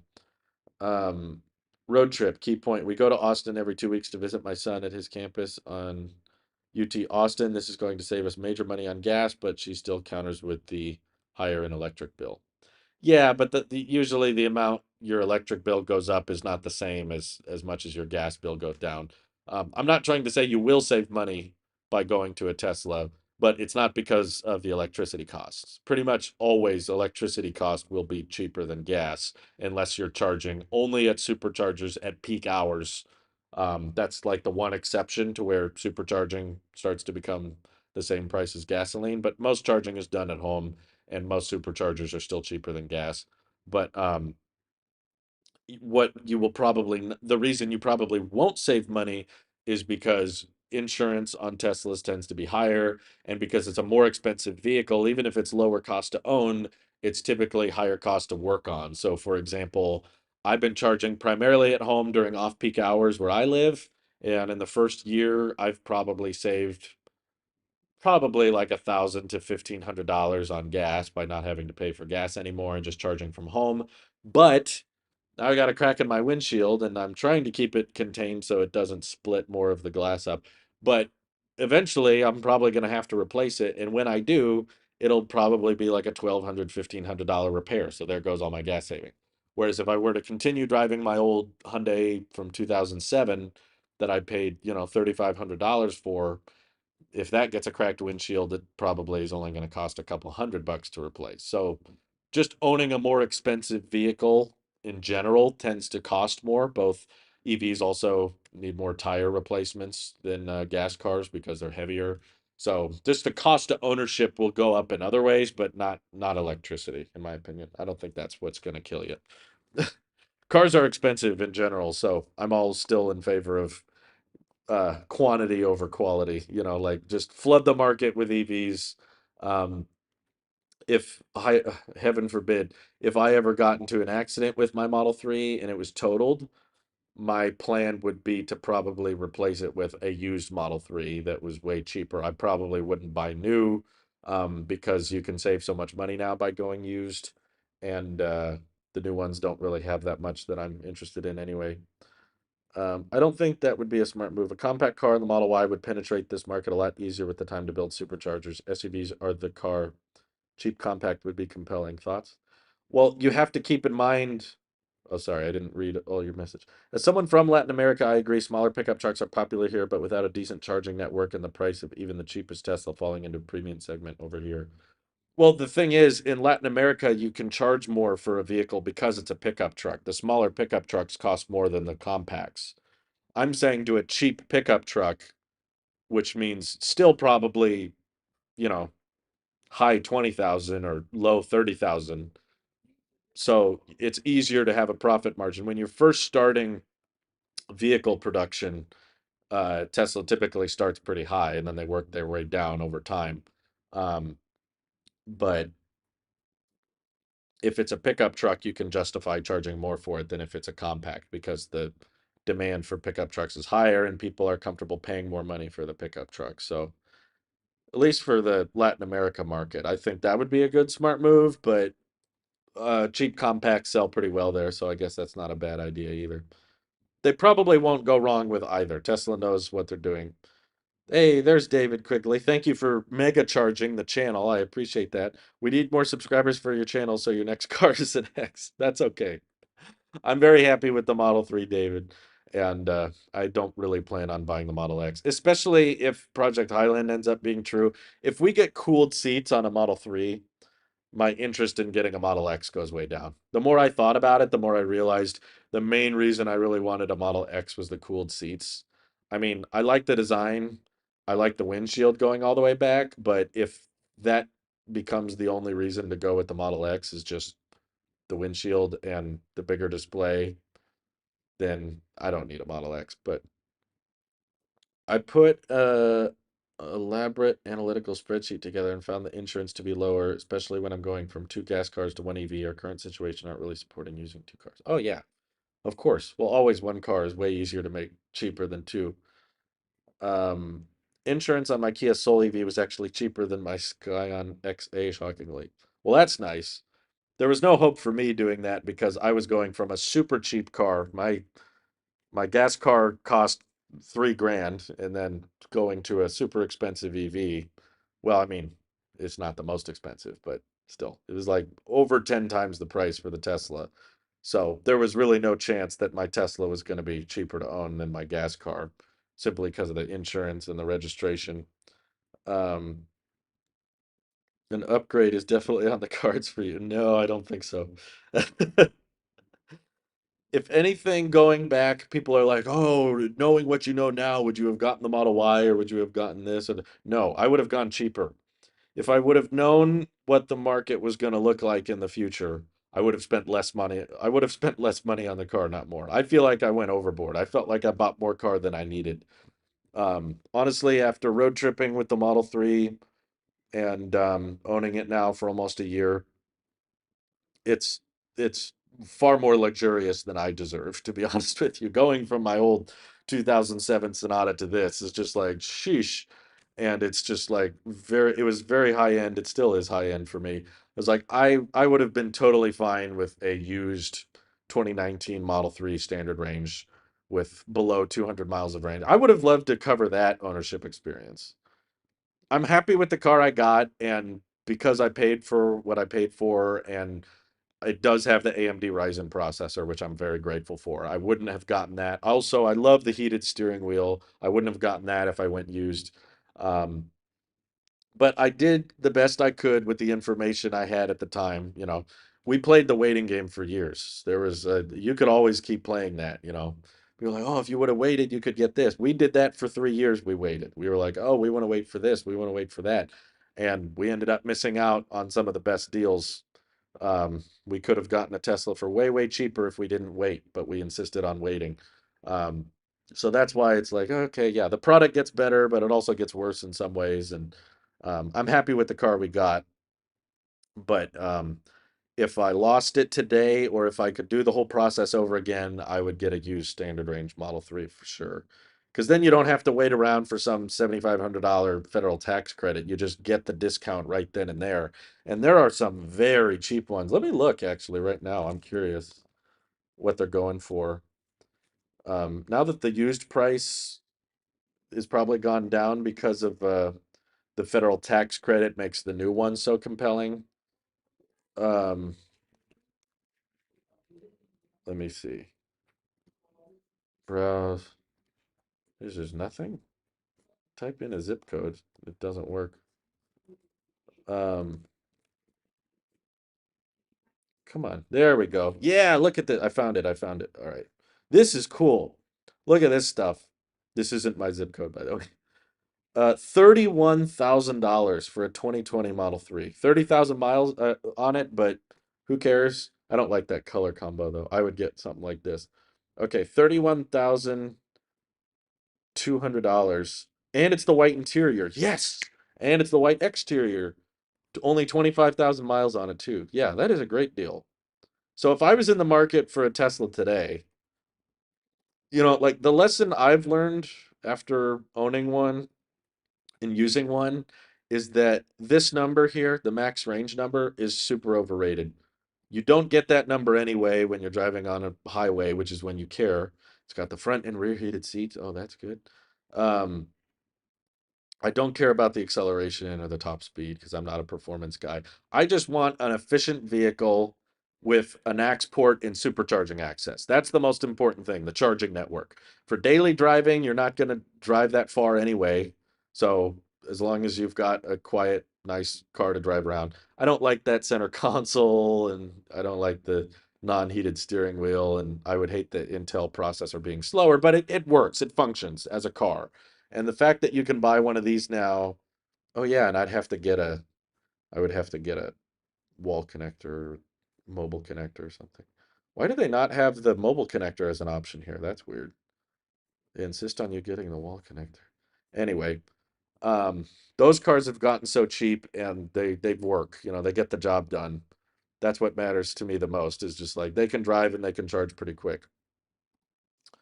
Um, More car than I needed, refreshing admission. Yeah. Absolutely. Hey, Lamar's in the chat. Good to see you. Thanks for tuning in. Let's see. If I had farmers insurance, we'd be agreeing on the EV being higher, but State Farm is lower. One concern though, how often does one need to replace the glass on the roof or windshield? Often enough. It's totally random. That's the weird thing, is like our 2007 Hyundai. I have driven that car for 6, 7 years. Never once cracked the windshield. Never happened. It never cracked, never needed to replace it. My Model 3, within the first 10 months of ownership, cracked the windshield. It's just beginner's bad luck, I guess. But you could drive for 10 years and never get a cracked windshield, or you could drive for 2 days and get a cracked windshield. It's totally random. It could happen at any time. It's not your fault. Typically, just leave a lot of following distance between you and the car behind you. That's typically how you get a big rock on your windshield, is if you're too close to trucks behind you. Um, but overall, uh, I haven't, I don't see any reason why you would get a cracked roof or back glass. Those are a lot more rare. The windshield is more common because that's what's going forward, and when there's a rock coming at the car, that's going to hit the hardest at that angle. It'll just kind of bounce off the roof. It won't, your roof will deflect the impact pretty easily, but the front windshield, that's where it's kind of taken the blow of the airflow. And apparently Teslas attract rocks, according to Det PRZ. Um, I'll be upgraded sooner than I think. No, I don't think so. I may, if anything, I'll be downgraded. It's new car syndrome. My mom has cracked three different brand new car windshield on the first day. Wow, that's really unlucky. That's kind of scary, honestly. I would not want to buy a new car if that kept happening. Plum Carton said, "Would you put cooled seats into your current Model 3 if you could find a pair of them for cheapish, assuming it works, but I don't know if it will." I don't think that's going to be a thing. I think there's some additional wiring and additional software that you would need to accommodate for. Maybe there's an aftermarket solution. I don't know. While my vehicle is under warranty, I'm less interested in doing any kind of modifications to it because I know that there's certain modifications you can do that void your warranty, and I don't want to miss out on anything. If there's something that genuinely goes wrong with the car that is on the fault of Tesla, I want them to service it under warranty, obviously, while I have it. But I do plan on owning the Model 3 for as long as possible, ideally decades. I would like to own it for 20, 30 years if possible. I want to be that guy on YouTube that is still using a really, really old car that everyone's going, Drew, oh my God, why don't you upgrade that? What is wrong with you? Just get a new car already.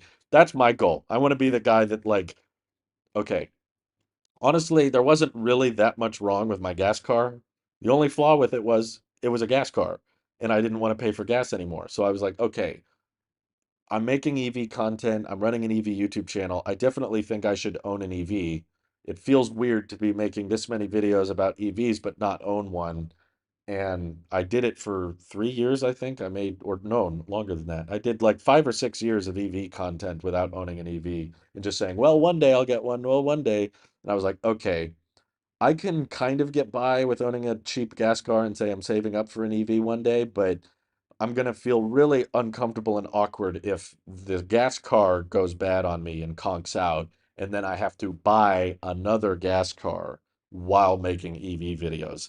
Then I'm gonna be using money generated from my EV videos to fund a gas car, and I wasn't really into that. I didn't like that idea at all. I was like, no, especially because a lot of you guys have been so generous, and a lot of people were super chatting or donating and saying, put this towards your Tesla, put this towards your EV. So I kind of felt this obligation of like, okay, well, I'm going to feel really bad if I have to buy another gas car, um, when there's people supporting me, expecting me to put it towards an EV.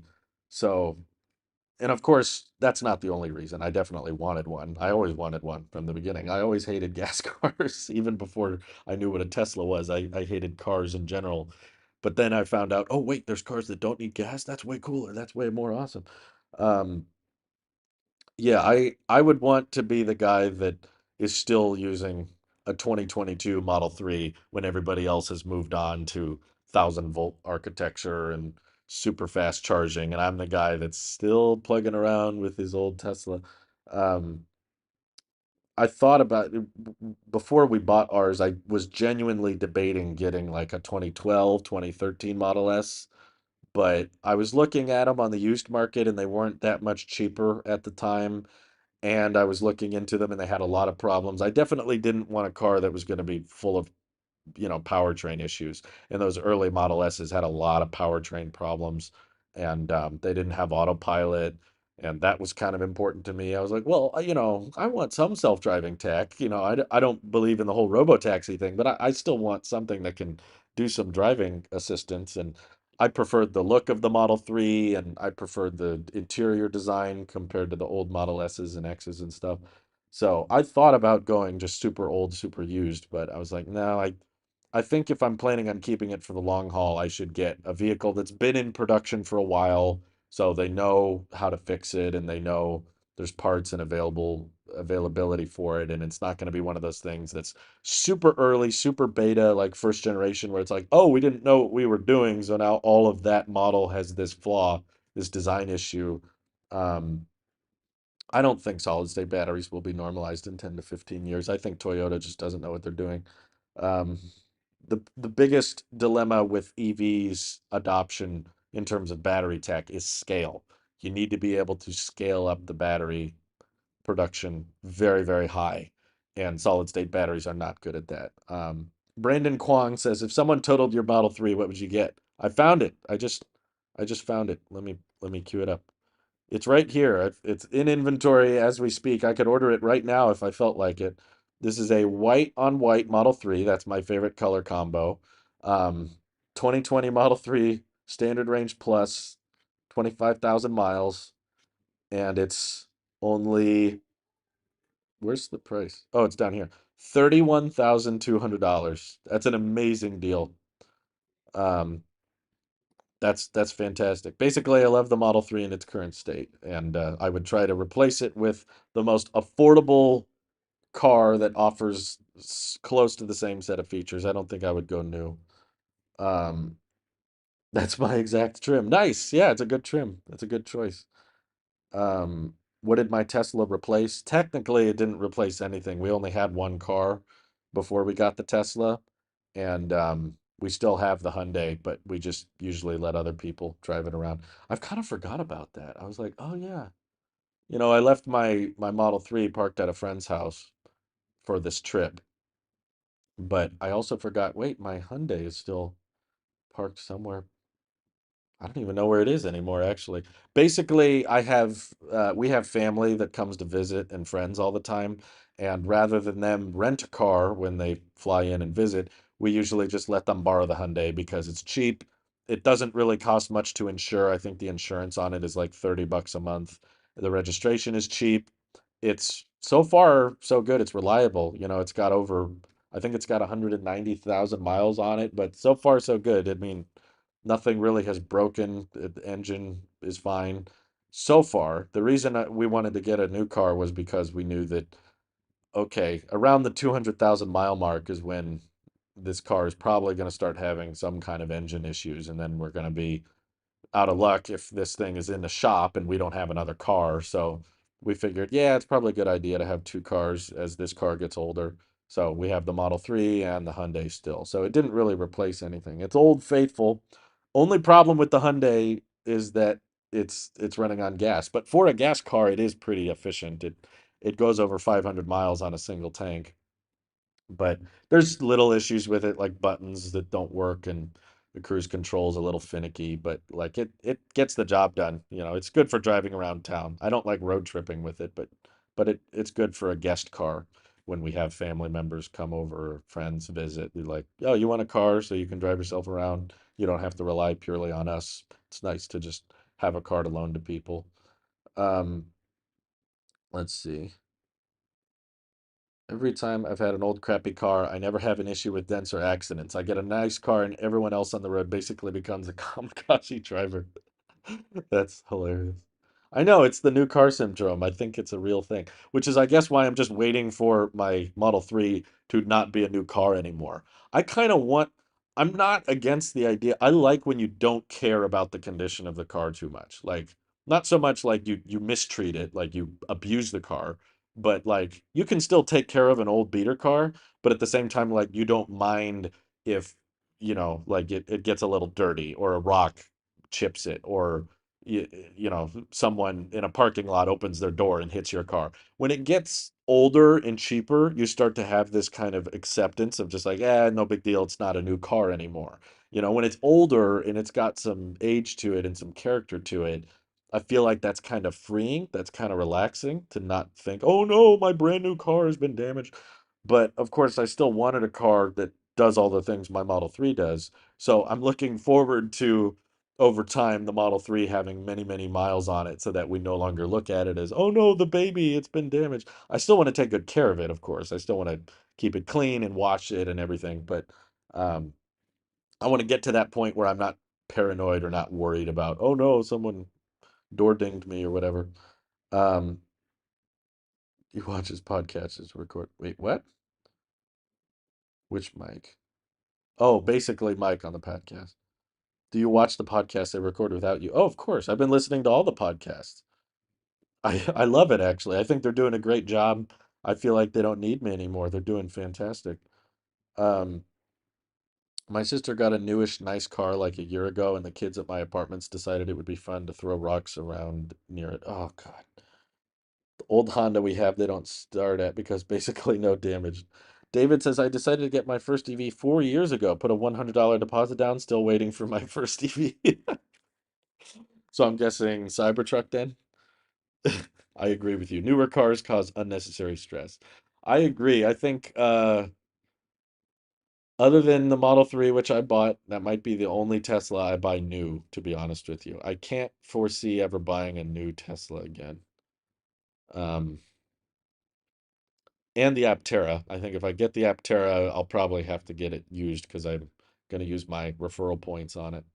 I have not seen any EVs in the Philippines, although I'm no longer in the Philippines. I'm in a different country now. And there's been a lot more EVs here. Let's just say that much. I'll say it's 10:21 in the morning, and I've seen a lot of BYD vehicles here, which I have never seen before. It's kind of cool. I'm kind of identifying them now. BYD is basically Tesla's biggest threat.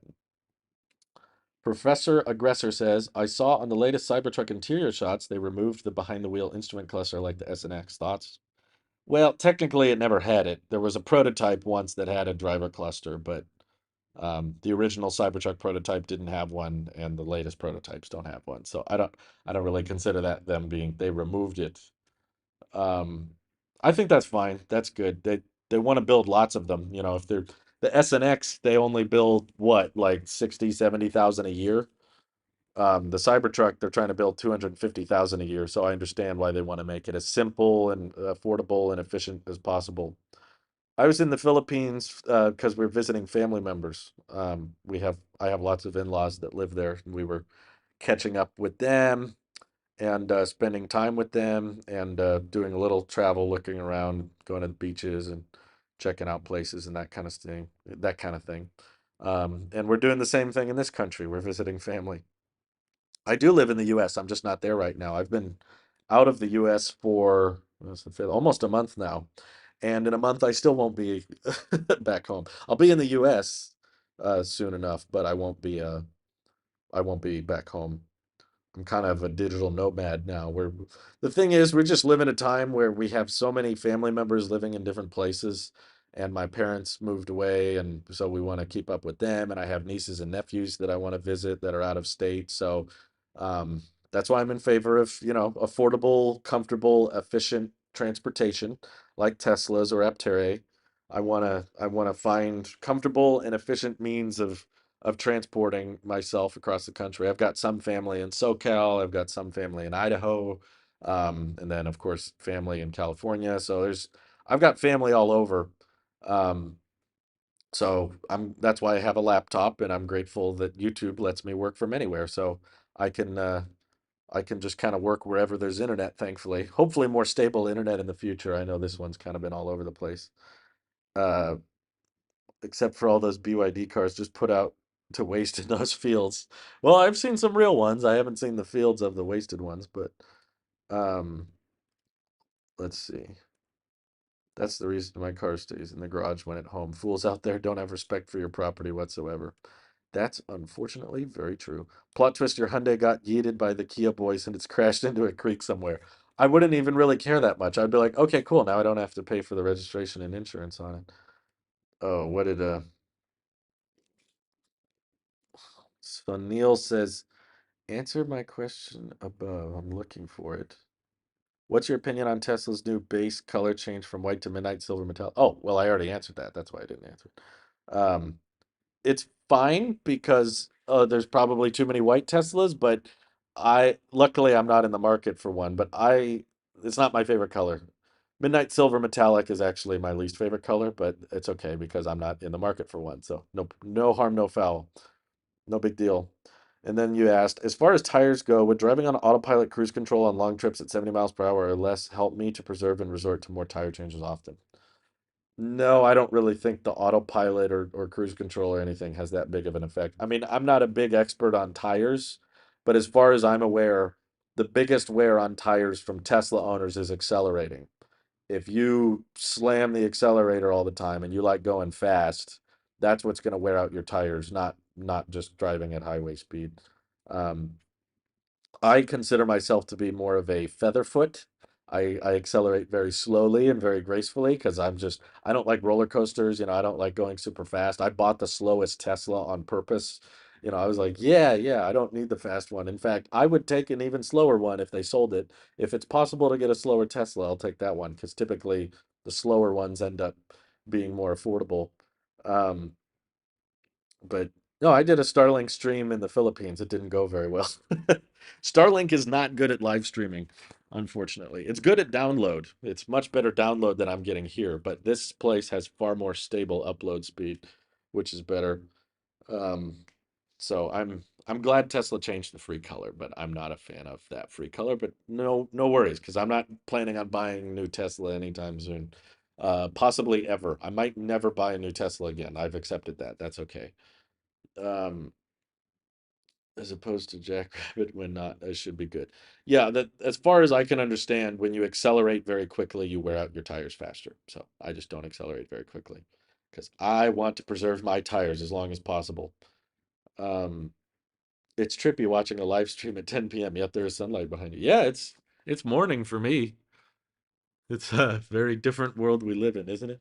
I'm always impressed by that. My other family members tend to not find that very impressive. They're like, "Wow, that's just how the sun works. That's how time zones work." But I'm always like, "No, isn't that weird? Like it's nighttime there, but it's morning here." But sometimes it's hard because I work on videos and I make stuff and then I want to publish it, but I'm like, "Oh, most of my audience is asleep. Like it's 2 in the morning for most of America right now." Um, yeah, I was a Starlink customer for like a year, and then occasionally I used it. My family got it in the Philippines while I was there.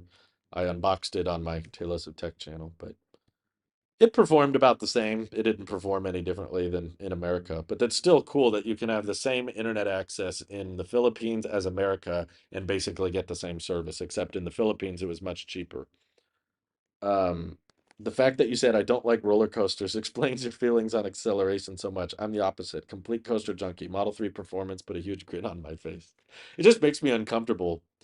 I just don't I don't like that feeling of all the blood rushing back. Some people like that. I just don't like it. My wife is the same way, luckily.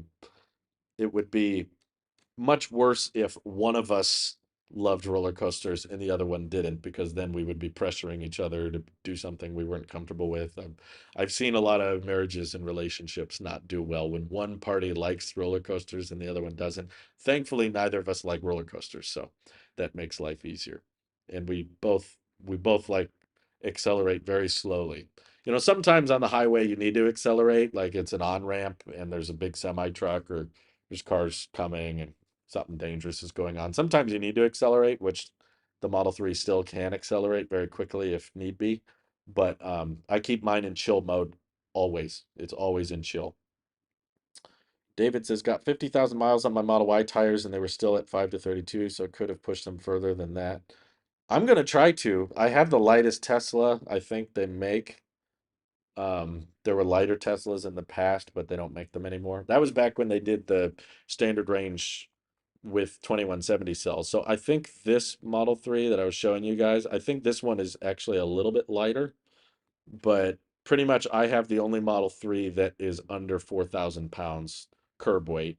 Obviously, I tip it over 4,000 pounds when I get inside of it, but the lower weight should help a little bit with the tire wear, but it's also rear-wheel drive, so that means the rear tires wear out faster than the front, but that's why you just got to keep rotating them. I already did one rotation, and I'm going to do another one right when I get back. What's the single most convincing argument you'd give if you're in my shoes trying to convince my wife to downsize to one EV from a situation with two gas cars? Um, well, first of all, you should love and support your wife. So if your wife's not comfortable buying an EV for whatever reason, I think you should respect that and don't don't push back on it too much. But so support her. I don't think you should come at it with a, Saul Goodman style approach of like you're wrong and here's why you're wrong. Try to pitch it as I think Ben Solons did a good video on it a while back. Um, Ben Solons did a video on convincing your wife to buy an EV. And I think I'll just kind of echo what he said because I would come to the same conclusion. Push it more on a cost saving argument of like we can save money this way. Um, but that's not even a great one, honestly, because I don't know how much your two gas cars cost, but if you were like me driving around a 3 grand gas car, the insurance and the registration on that are so much cheaper than an EV. Like even a Model 3, even if we got rid of our Sonata, I don't think it's cheaper to own, even with the electricity and everything. But I think a convincing argument would be the safety aspects. EVs are much lower center of gravity. Teslas in particular, I don't know which EV you're thinking of getting, but Teslas in particular have state-of-the-art active and passive safety systems that allow people to walk away from crashes that they never thought they could have walked away from. Car crashes are incredibly common. We take a huge risk every time we get in a car and go on the road. I don't think people really think about it that much. They just think, oh yeah, I got to drive to work. You don't realize how common it is for people to die in car crashes or get seriously injured. So trying to make sure that the car that you do get in when you do take that risk and get on the road is the safest one possible, I think is a good argument to come at it from. This is a safety thing. You don't think you need it until that time you do. And also, I think the sustainability push is really beneficial of just saying like, gasoline, burning it is not good for the environment, uh, creates toxic fumes that are right in our doorstep, right in our front driveway. We're spewing out these chemicals and toxins that can literally cause, lung diseases and then they can kill you. There's people that straight up die due to bad air quality. Um, Better for the environment, safer for us on the road, and potentially cheaper. And I would also just say it's more enjoyable. So even if you get to the point where it's like the same price as gas, okay, rather put that money towards a vehicle that is safe and sustainable than put that money towards something that is not safe and toxic. If you got to spend the money either way, I just hope you aren't one of those I can merge onto interstate at 45 miles per hour types. It's a ramp. You should be very close to the speed limit before you get to the highway. Oh, yeah. Come on, Dylan. Yeah. I'm always usually above the speed limit by the time I get on the ramp. But when I first got the Model 3, I tended to go pretty far over the speed limit. But now, not so much. I realized that a lot of the time I wasn't getting there much faster anyway, and it made driving more stressful because I got to get around people and do whatever. Now I tend to just leave it at 65 miles per hour if that's the speed limit, or 70 if that's the speed limit. I just go the speed limit and I tend to get way better range, way better efficiency that way. I realize that, oh, if you're not getting the range your vehicle says you're supposed to be getting, it's probably because you're not driving the speed limit. Um, so whenever I drive the speed limit, I tend to get my EPA estimated range. So doctor drove off a cliff with his family and they survived. So it is safe. It's incredibly safe. It's kind of nutty how they survived that. Um, let's see. That's exactly what I'm doing. I put the spreadsheet together as I mentioned above. I got an E300 and GLE 350 targeting Model Y. She's paranoid um, about Tesla spontaneously catching fire. Oh, okay. Well, if that's her concern, I would say start somewhere else. Start with the NHTSA's data on vehicle fires, and that'll prove that Teslas have like 10 times less likelihood of catching fire than your average gas vehicle. Wow, that was unnecessary. Thank you, Det PRZ, for the super chat. Purely battery powered EVs are transitional tech. Fuel cell hydrogen EVs are next. Nope, nope, nope. I appreciate the super chat, but you're wrong. Nikola is the better class 8 EV manufacturer. Det Prez is what you're trying to say. No, the problem with hydrogen fuel cells is the infrastructure. Within a closed box scenario, sure, it's kind of nice that you can condense a lot of energy into a compressed can. But hydrogen fuel cells have existed for many, many years and they haven't taken off, and for good reason. There's been fuel cell vehicle. I remember reading about fuel cell vehicles coming out back in 2013, 2014. Ford was talking about doing them. The reason they don't is because having a infrastructure supplying hydrogen to vehicles is more expensive than gasoline. Not just more expensive than EVs, but try to convince. First of all, we're trying, like I'm working over here with Sunil, trying to convince him, trying to convince his wife that buying an EV is beneficial, and she's having a hard time getting her brain to wrap around it. And he has the argument of cost. It's cheaper to operate an EV than it is to operate a gas vehicle. Now imagine trying to convince anybody to go to hydrogen if hydrogen costs more money than gasoline. Now you got to pay twice as much than you are for gas. It's ridiculous. Hydrogen is a really, really bad idea. Um, and battery chemistries are improving. There's more and more battery manufacturing that's improving energy density. That's really the only advantage hydrogen has on batteries is energy density. But it doesn't have the advantage of cost. It doesn't have the advantage of efficiency.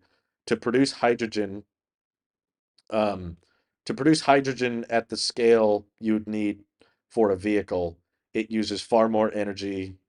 You use this process called electrolysis, which means you have to spend energy on creating, not creating, but separating hydrogen from water molecules. And in that process, you have to use electricity. So you'd be far better off just using that electricity to charge the battery pack than you would use that electricity to make the hydrogen, transport the hydrogen, put the hydrogen in the car, and then even then, um, the hydrogen fuel cell isn't as efficient as an electric vehicle battery train. I could not disagree with you more, Debt.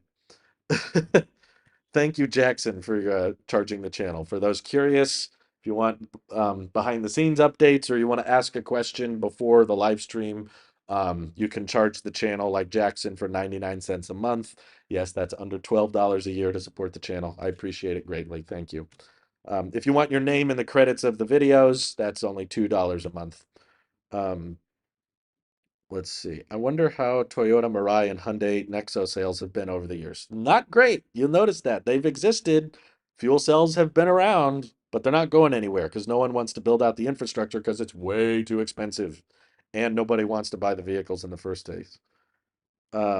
Is it fair to say that those concerns are challenges overcome with time? Well, they haven't. If you had proof that they would overcome with time, you'd have a point, but they've been challenges for years and they haven't overcome them. Fuel cells are not a new thing. It's not like, oh, they're just now coming out. No, they've existed for like a decade and they haven't gone anywhere. EV adoption has gone like this. Fuel cells have done this. They just go nowhere. And it's very hard to convince people to buy them because it costs more to fuel them than it costs to buy a gas car. So why would you buy it? Like it makes no sense. It's inherently more expensive and more inefficient than a battery and a powertrain. That's the funny thing. Hydrogen fuel cells still need batteries. You still have to put a battery pack in a hydrogen fuel vehicle. You just have to put in all this other stuff. They're not as fast and they're more expensive. The process of mass producing hydrogen and having to transport it. We have an electric infrastructure already. Essentially, anywhere that has a light bulb, you can charge an EV. It's not the same story with hydrogen. Hydrogen needs a lot more complex materials. It's probably 10 to 20 times the price as a DC fast charging station. And you need to flood the market with refueling stations if you want to switch to hydrogen. And all those stations are going to cost way more than EV chargers cost. And not just for the manufacturer, but also to the vehicle owner. There's no scenario in my head where fuel cells become popular. I'm sorry. Significantly less batteries, but still batteries. Like people complain, oh, batteries are heavy or expensive. Well, they still need them. It's not like the fuel cell vehicles are way cheaper or something. They don't have any inherent advantage over EVs other than, well, they're a little bit more energy dense. But we already have EVs that can go 400, 500 miles, and we've established that's not the problem. The best-selling EVs are not the one with the longest range. The best-selling EVs are the ones with the best charging network. It's all about the infrastructure. I can't emphasize that enough. It's not easier scalable because you have to build the infrastructure. Again, you're obsessed with one part of the puzzle and completely ignoring the other part. It's like, yeah, you could make a nuclear powered car that could probably go 1,000 miles, but you're just looking at one part of the equation. You're not thinking about like, oh, wait a minute, uranium is expensive. That doesn't work. And that's more dangerous. Um, Thank you, Alpha, for 9 months of supercharging the channel. How is Pearl doing? So far as I'm aware, I'm not checking on the app too frequently, but it will be kind of an interesting experiment. It will be kind of an interesting experiment. Like LFP, they tell you to charge to 100% once a week, and we haven't charged it to 100% since we left. I think we left it. I left it at my friend's house at 8%. He plugged it in for me and charged it up to 50%. I reimbursed him for the electricity, so I'm still paying for it. But it's at 50%. I think a couple days ago we opened the app to check on it. The thing is, this is a little pro tip for you guys. Um, if you're ever leaving your EV for an extended period, every time you check on the car in the app, you're waking up the car. That turns on the computer and that uses more energy. So you're going to drain the car faster. First of all, if you leave on Sentry mode uses a ton of power. So we turned off Sentry mode. Also, another thing you want to turn off if you're leaving your car extended periods for in storage, you want to turn off the passive phone key detection. So that's the feature that lets your phone act as a key. That means that the car has Bluetooth enabled and it is constantly searching when you leave it parked. It's constantly searching for your Bluetooth on your phone. And once it detects your phone, that's when it unlocks the car. But if you're going to be away from it for months at a time, you want to turn that off so that that Bluetooth is not constantly scanning looking for the key. That uses more power over time. That can drain the. I'm not too worried about the high voltage battery pack, but you don't want to strain the 12-volt battery too much either. Um, so after 3 weeks or something, I think was when we checked it out, um, it went from 50% to I think 48% or 47%. So with Sentry mode off and the phone key detection off, and of course turn off cabin overheat protection, that will use a ton of power, which is when the AC kicks on anytime the interior goes over 100. I know you want to protect your interior and all, but if you're going to leave your car unattended for months at a time, you got to leave that stuff off. Otherwise, it's just going to drain itself till it's dead. I don't want it to die. So, the battery pack, last time I opened the app and checked on it, it was at 47%. So, Pearl is not being driven. She's just sitting around and waiting for us to come back and check up on her. But I wonder how accurate the battery percentage is because Tesla did tell us, you want to charge LFP to full once a month or no, once a week so that the battery percentage will be accurate because the voltage stays the same throughout the state of charge. That's why they tell you to do that. So this is the first time in all of our ownership that we've never charged it to full before. Um, and we'll see how it is when we get back. Hopefully it still works. um, Let's see. The only reason you see Toyota Mirais around is because Toyota provides the fuel for basically an entire lease period. I don't see them around personally. I don't think that many people buy them. Hydrogen has been around longer than any lithium-based EV. It's extremely wasteful, always will be. It's fundamentally flawed. Fuel cells also need to be replaced way more than batteries. Yeah, it's just not a good idea in general. I think anybody who tells you fuel cells are a good idea hasn't thought about it all the way. You say hydrogen fuel cells are a good idea if you don't know what you're talking about, essentially. That's my main takeaway, which is why the fact that Toyota made a fuel cell vehicle is proof to me that they don't know what they're doing. Do I think Toyota will go bankrupt because of their disregard for the EV revolution?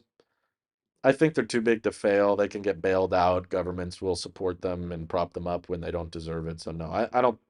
I mean, they could go bankrupt again, but that doesn't mean they'll go away.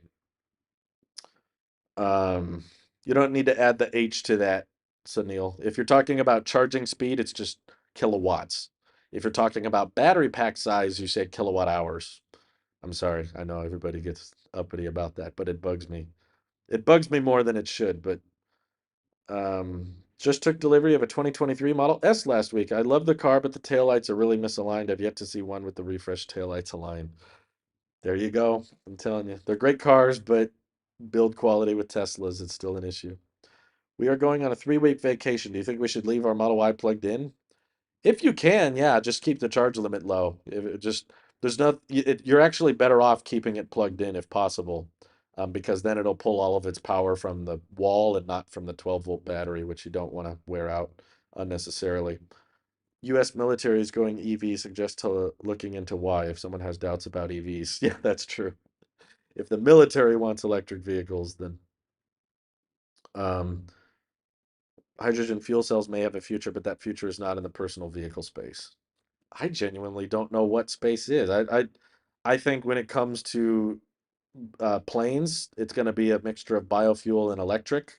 There's a company, I forget the name, but they're not far from Tesla. They're across the street from the Cato Road 4680 facility. Monroe has done several videos on them, but they are in low volume. There are companies that are already starting to um, build. They're expensive batteries. They're not batteries that are optimized for vehicles because of how pricey they are, but they are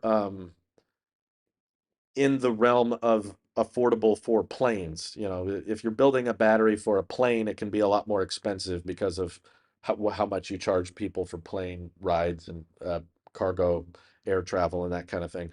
But there's a startup in the by the Cato Road facility that's specializing in high energy dense cells that are approaching 400, 500 watt hours per kilogram. And once you start getting batteries that can do 500 watt hours per kilogram, also they quick charge very fast. Um, that's when that's when electric aircraft actually start to make a lot of sense. That's still a big that's still the big limiting factor if you want to take planes electric. It's basically just how lightweight can you make the battery. If you can make a battery really lightweight and really energy dense, then you can fly for an extended period without the use of a combustion engine or a jet engine. It's just a matter of cell chemistry, and they're already starting to crack that code, and they've already got a manufacturing line going. So they're figuring out it's not, again, this is a higher price battery, so it's going to be far too expensive. You know, like EV batteries are in the 100 watt hours, sorry, $100 per kilowatt hour realm. LFP is a little bit below that, I think, but most EVs are paying like $100 a kilowatt hour. This company is like $1,000 a kilowatt hour, so it's not the kind of battery you would put in a car, or if you did put it in a car, it would be a very, very expensive car. But there's not really that many reasons to. For an aircraft, it makes a lot more sense to spend that kind of money because aircrafts are inherently far more expensive than cars anyway. So you don't need the plane to be cheaper than a gas plane because the operating expenses will be far lower. But I think by the end of this decade, we'll start to see more commercial grade usage. Not long haul flights, of course. I think it'll start slow. It'll start with shorter flights and smaller flights, but in time, it will scale up as battery production gets better and cell chemistry gets better. And also for boats, Tesla has even talked about that in Investor Day. They think LFP is going to make a lot of sense for boats. Boats are a whole different equation because weight isn't as big an issue. In fact, boats have to weigh a certain amount in order to maintain their buoyancy. You know, you have to displace a certain amount of water beneath the boat to keep it afloat. So you're not too worried about that. The issue with boats is you just need extreme scale. You just need even more so than cars. You know, it's already crazy how Tesla's able to build hundreds and thousands and millions of EVs, each of them with 60 to 80 to 100 kilowatt hour packs. And now we're getting into pickup trucks that are going to have 200 kilowatt hour packs and stuff. That's all insane. Boats are going to need even more. Boats are probably going to need megawatt hours of packs. Um, you know, the semi has a megawatt hour, but the boats are going to need like dozens and dozens, maybe hundreds of megawatt hours, depending on if they're freighters or not. So that's just going to come down to a battle of who can build the most amount of batteries. Doesn't really matter how energy dense they are, so they can probably be LFP. You can build that at scale a lot easier because it's not using any nickel or cobalt. It's just iron and lithium and phosphate and all that. So the boat battle, I think, is mostly going to be about how many cells can you build. Air travel is going to be about how dense cells can you build, and the cars are basically somewhere in the middle. And that includes Class 8 trucking. I do believe Class 8 trucking with The charging network is going to be far cheaper than a hydrogen refueling network, and you're going to have a much harder time convincing trucking companies to switch to hydrogen because it costs more than diesel. So why would they switch to it if it's going to cost them more money? Um, Traffic lights in the air. Tesla needs to make subbing to FSD more clear. I paid $200 for it for a road trip 4 days in advance. Car said FSD was coming in a future update, didn't get update, and had to use enhanced autopilot. I know, I agree. I think it's really annoying. Elon even I think I'm surprised he hasn't gotten sued for this, but Elon made a tweet saying anybody that subscribes to FSD will get beta, and that was factually not true. Because FSD beta was on an earlier branch, there was this stupid, I don't know why they do it this way. I think they fixed it now, but it sounds like by what you're saying, Game Master, it's probably still not the case. This is why I'm hesitant to subscribe to FSD. I already did it once and I didn't get beta because of this confusing system. But there's like the public build. So if you don't have full self-driving, you're on a certain branch of software. And that one is further ahead than the branch that FSD beta is on. So if you're on that further ahead branch and you subscribe to FSD, you can't get beta because beta is not available on your branch. So that happened, and basically everybody that didn't have full self-driving was already on the newer version, which essentially meant that Elon said, you can pay $200 and access FSD beta now. Anybody can. You don't need to be safety score or selected or whatever. A bunch of people subscribed to FSD just like you, and none of them got beta. And during that entire month, beta never caught up to the quality of life update. So everybody, I feel like basically got scammed. And I tried to warn everybody as soon as Elon said that, I retweeted it and I posted about it on YouTube. I was like, this is not true. Don't believe what he just said. I was really, really upset by that, to be honest with you. I was really frustrated that he was that out of touch with how the beta rollout worked, that he didn't understand that no, you have to, when you subscribe to FSD, you request beta, and then you have to wait until the beta updates surpass the quality of light updates that you're on. And if you had just subscribed to it, that meant that you were on a further ahead update. It was ridiculous. Um, let's see. I don't think we will see commercial aircraft moving to electric for a very long time. I work on private aircraft, and I believe we will see those move electric before commercial. Yeah, well, that's what I should mean. I don't mean not private. I mean, to me, a private aircraft is still commercial. It means an aircraft that is being used for a business, like that's my definition, is like you're using it for something. Right now, there already is there's a few electric aircraft in existence, but they're mostly just proof of concept. They're not really being used for much work. They're just being used to say like, see, you can make an electric plane.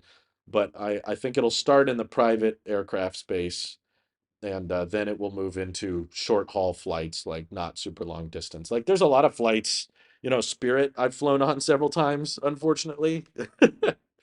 Spirit is like a super cheap airline, but that's about the only good thing about them. They suck and they don't offer you much, and there's a lot of fees if you try to bring along, carry-ons and stuff. But there's a lot of flights that are not that long distance.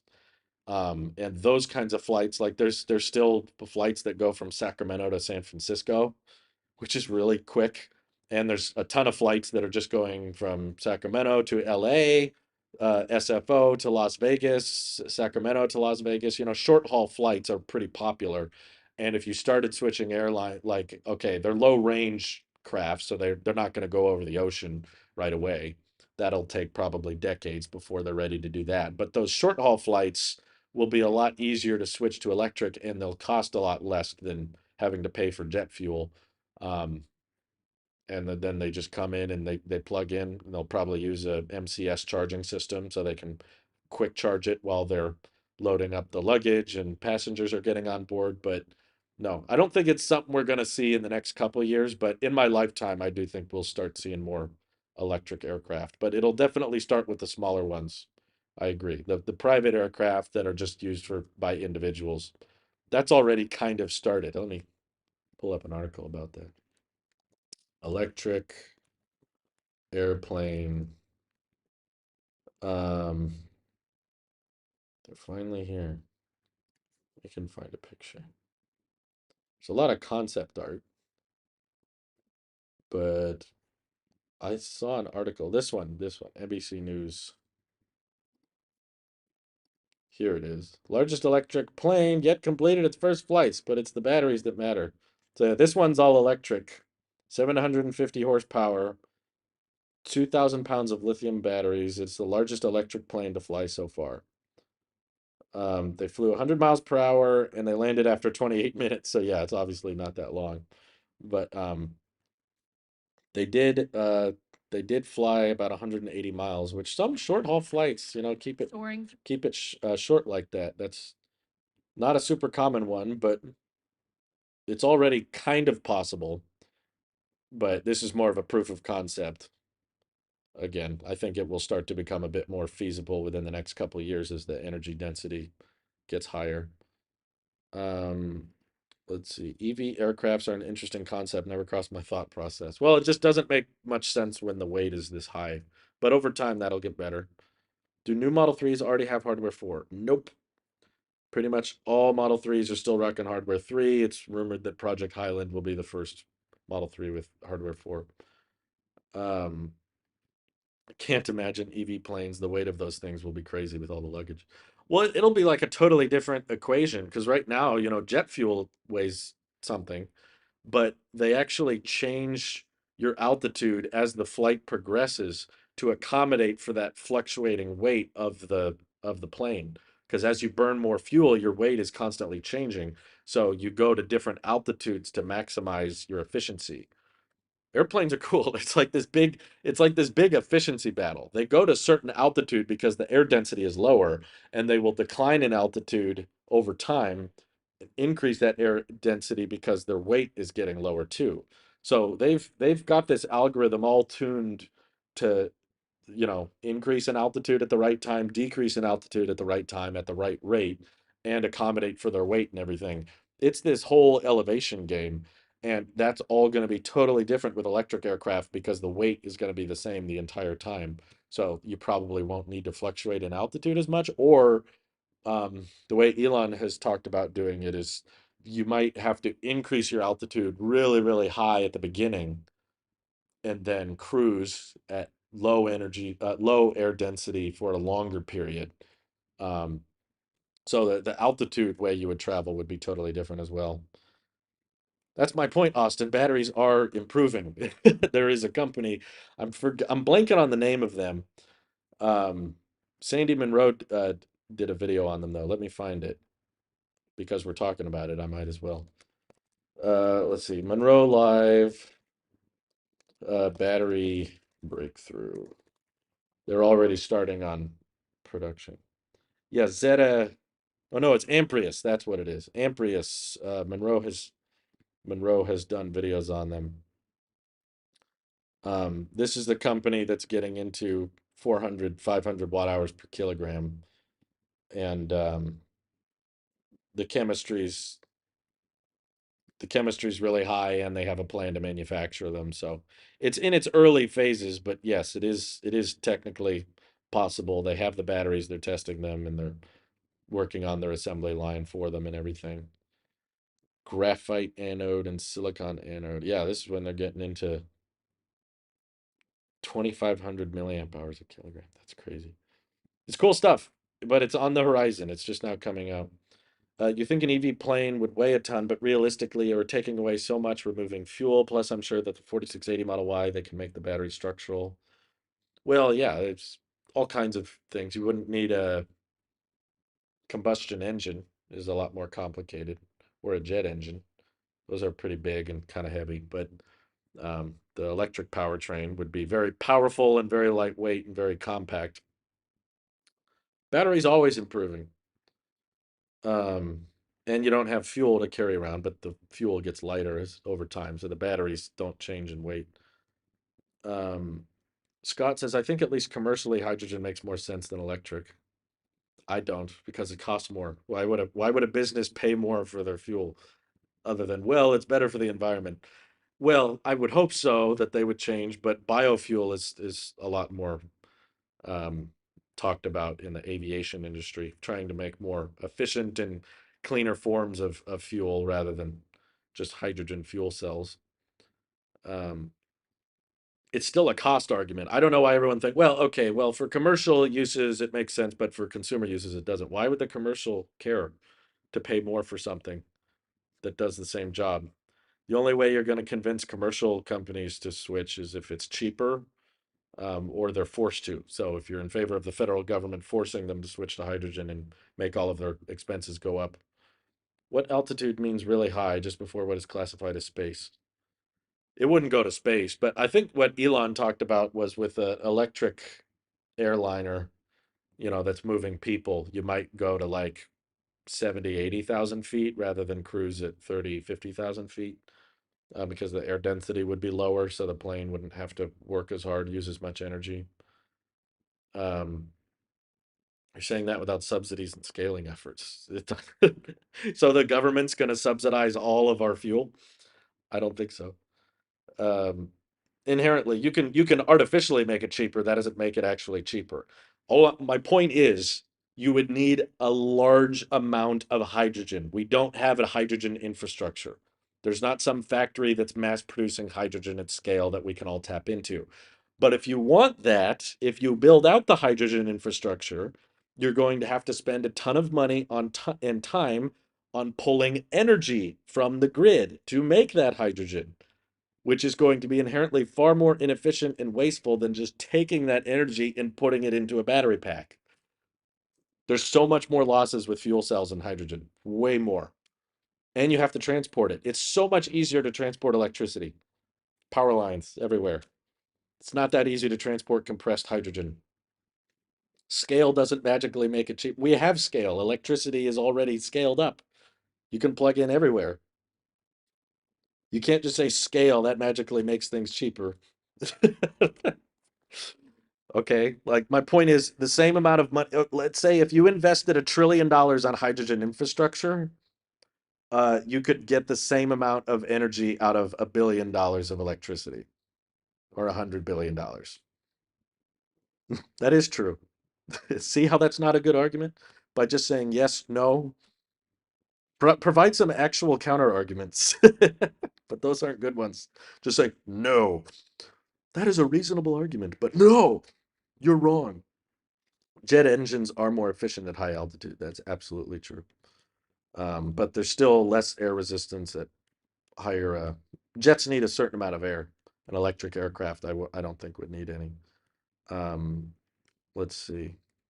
I mean, we've just been talking about it for decades, and it still hasn't gone anywhere. The biggest issue with EV planes is turnaround. Airlines turn planes around in under an hour. Know that they'd be able to recharge the plane that quickly. No, you can't. It's a similar discussion. Have you seen the Amprius videos? The higher the energy density, the faster it is to charge, because it's a charging curve game. Um, like EV batteries, because they have active cooling systems and stuff, they actually can charge them faster than your phone, even though they're much bigger. Just because the battery's bigger, that doesn't mean it charges slower.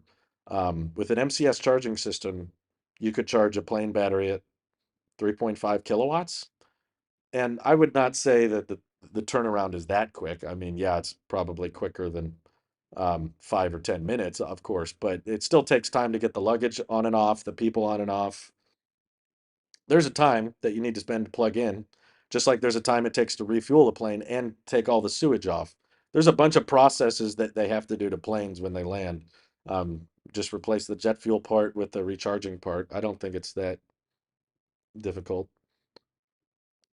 I just flew today. Plane got to the gate, deboarded 5 minutes later. They had us board, and 20 minutes later we were out of there. No way they will. Well, that's one example. Again, I was on a plane that was stuck waiting around for people to get on for over an hour. I'm not saying the first generation plane will instantly replace. Um, Also, hydrogen has a difficult turnaround time too, by the way. You have to compress it. Also, you can't even bring a 100 watt hour battery on a plane, let alone a. Now you're imagining bringing around giant compressed hydrogen tanks. Hydrogen in an aircraft? When has that ever gone wrong? Oh, the humanity. And again, it wouldn't be cheaper. Why would they switch to hydrogen if it's going to cost them more? Or they could do battery swaps. I guess that might make more sense with EV planes. But again, the scale of it is far more expensive, far more complicated than just recharging a battery pack. Because again, if you want hydrogen at scale, it requires energy, energy that will be lost along the way. Um, and I think quick charging will get better with time. These new graphene anodes and stuff they're using. They showed it on Monroe's channel. They quick charged a battery pack in like 10 minutes. It's a pretty big battery pack too. They can achieve really, really high peak speeds when it's super high energy density.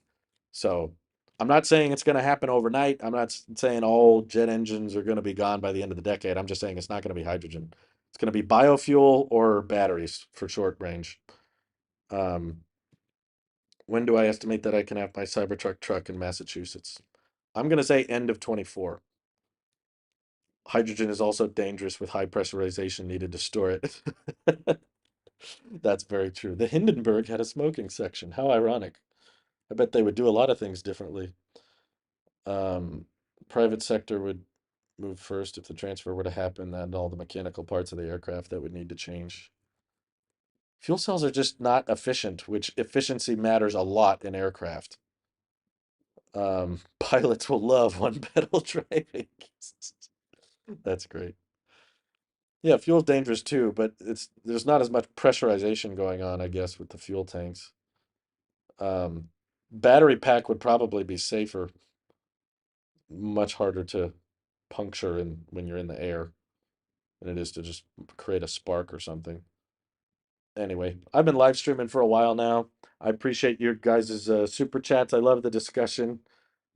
Oh, Dylan said the grid can it is expanding faster than we can make EVs, and electric companies aren't dumb. They're actively incentivizing EVs. Absolutely.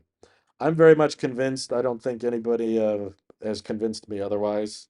But I appreciate the discussion. I love chatting with y'all, and I hope you have an excellent rest of your day. Take care, all. Bye bye.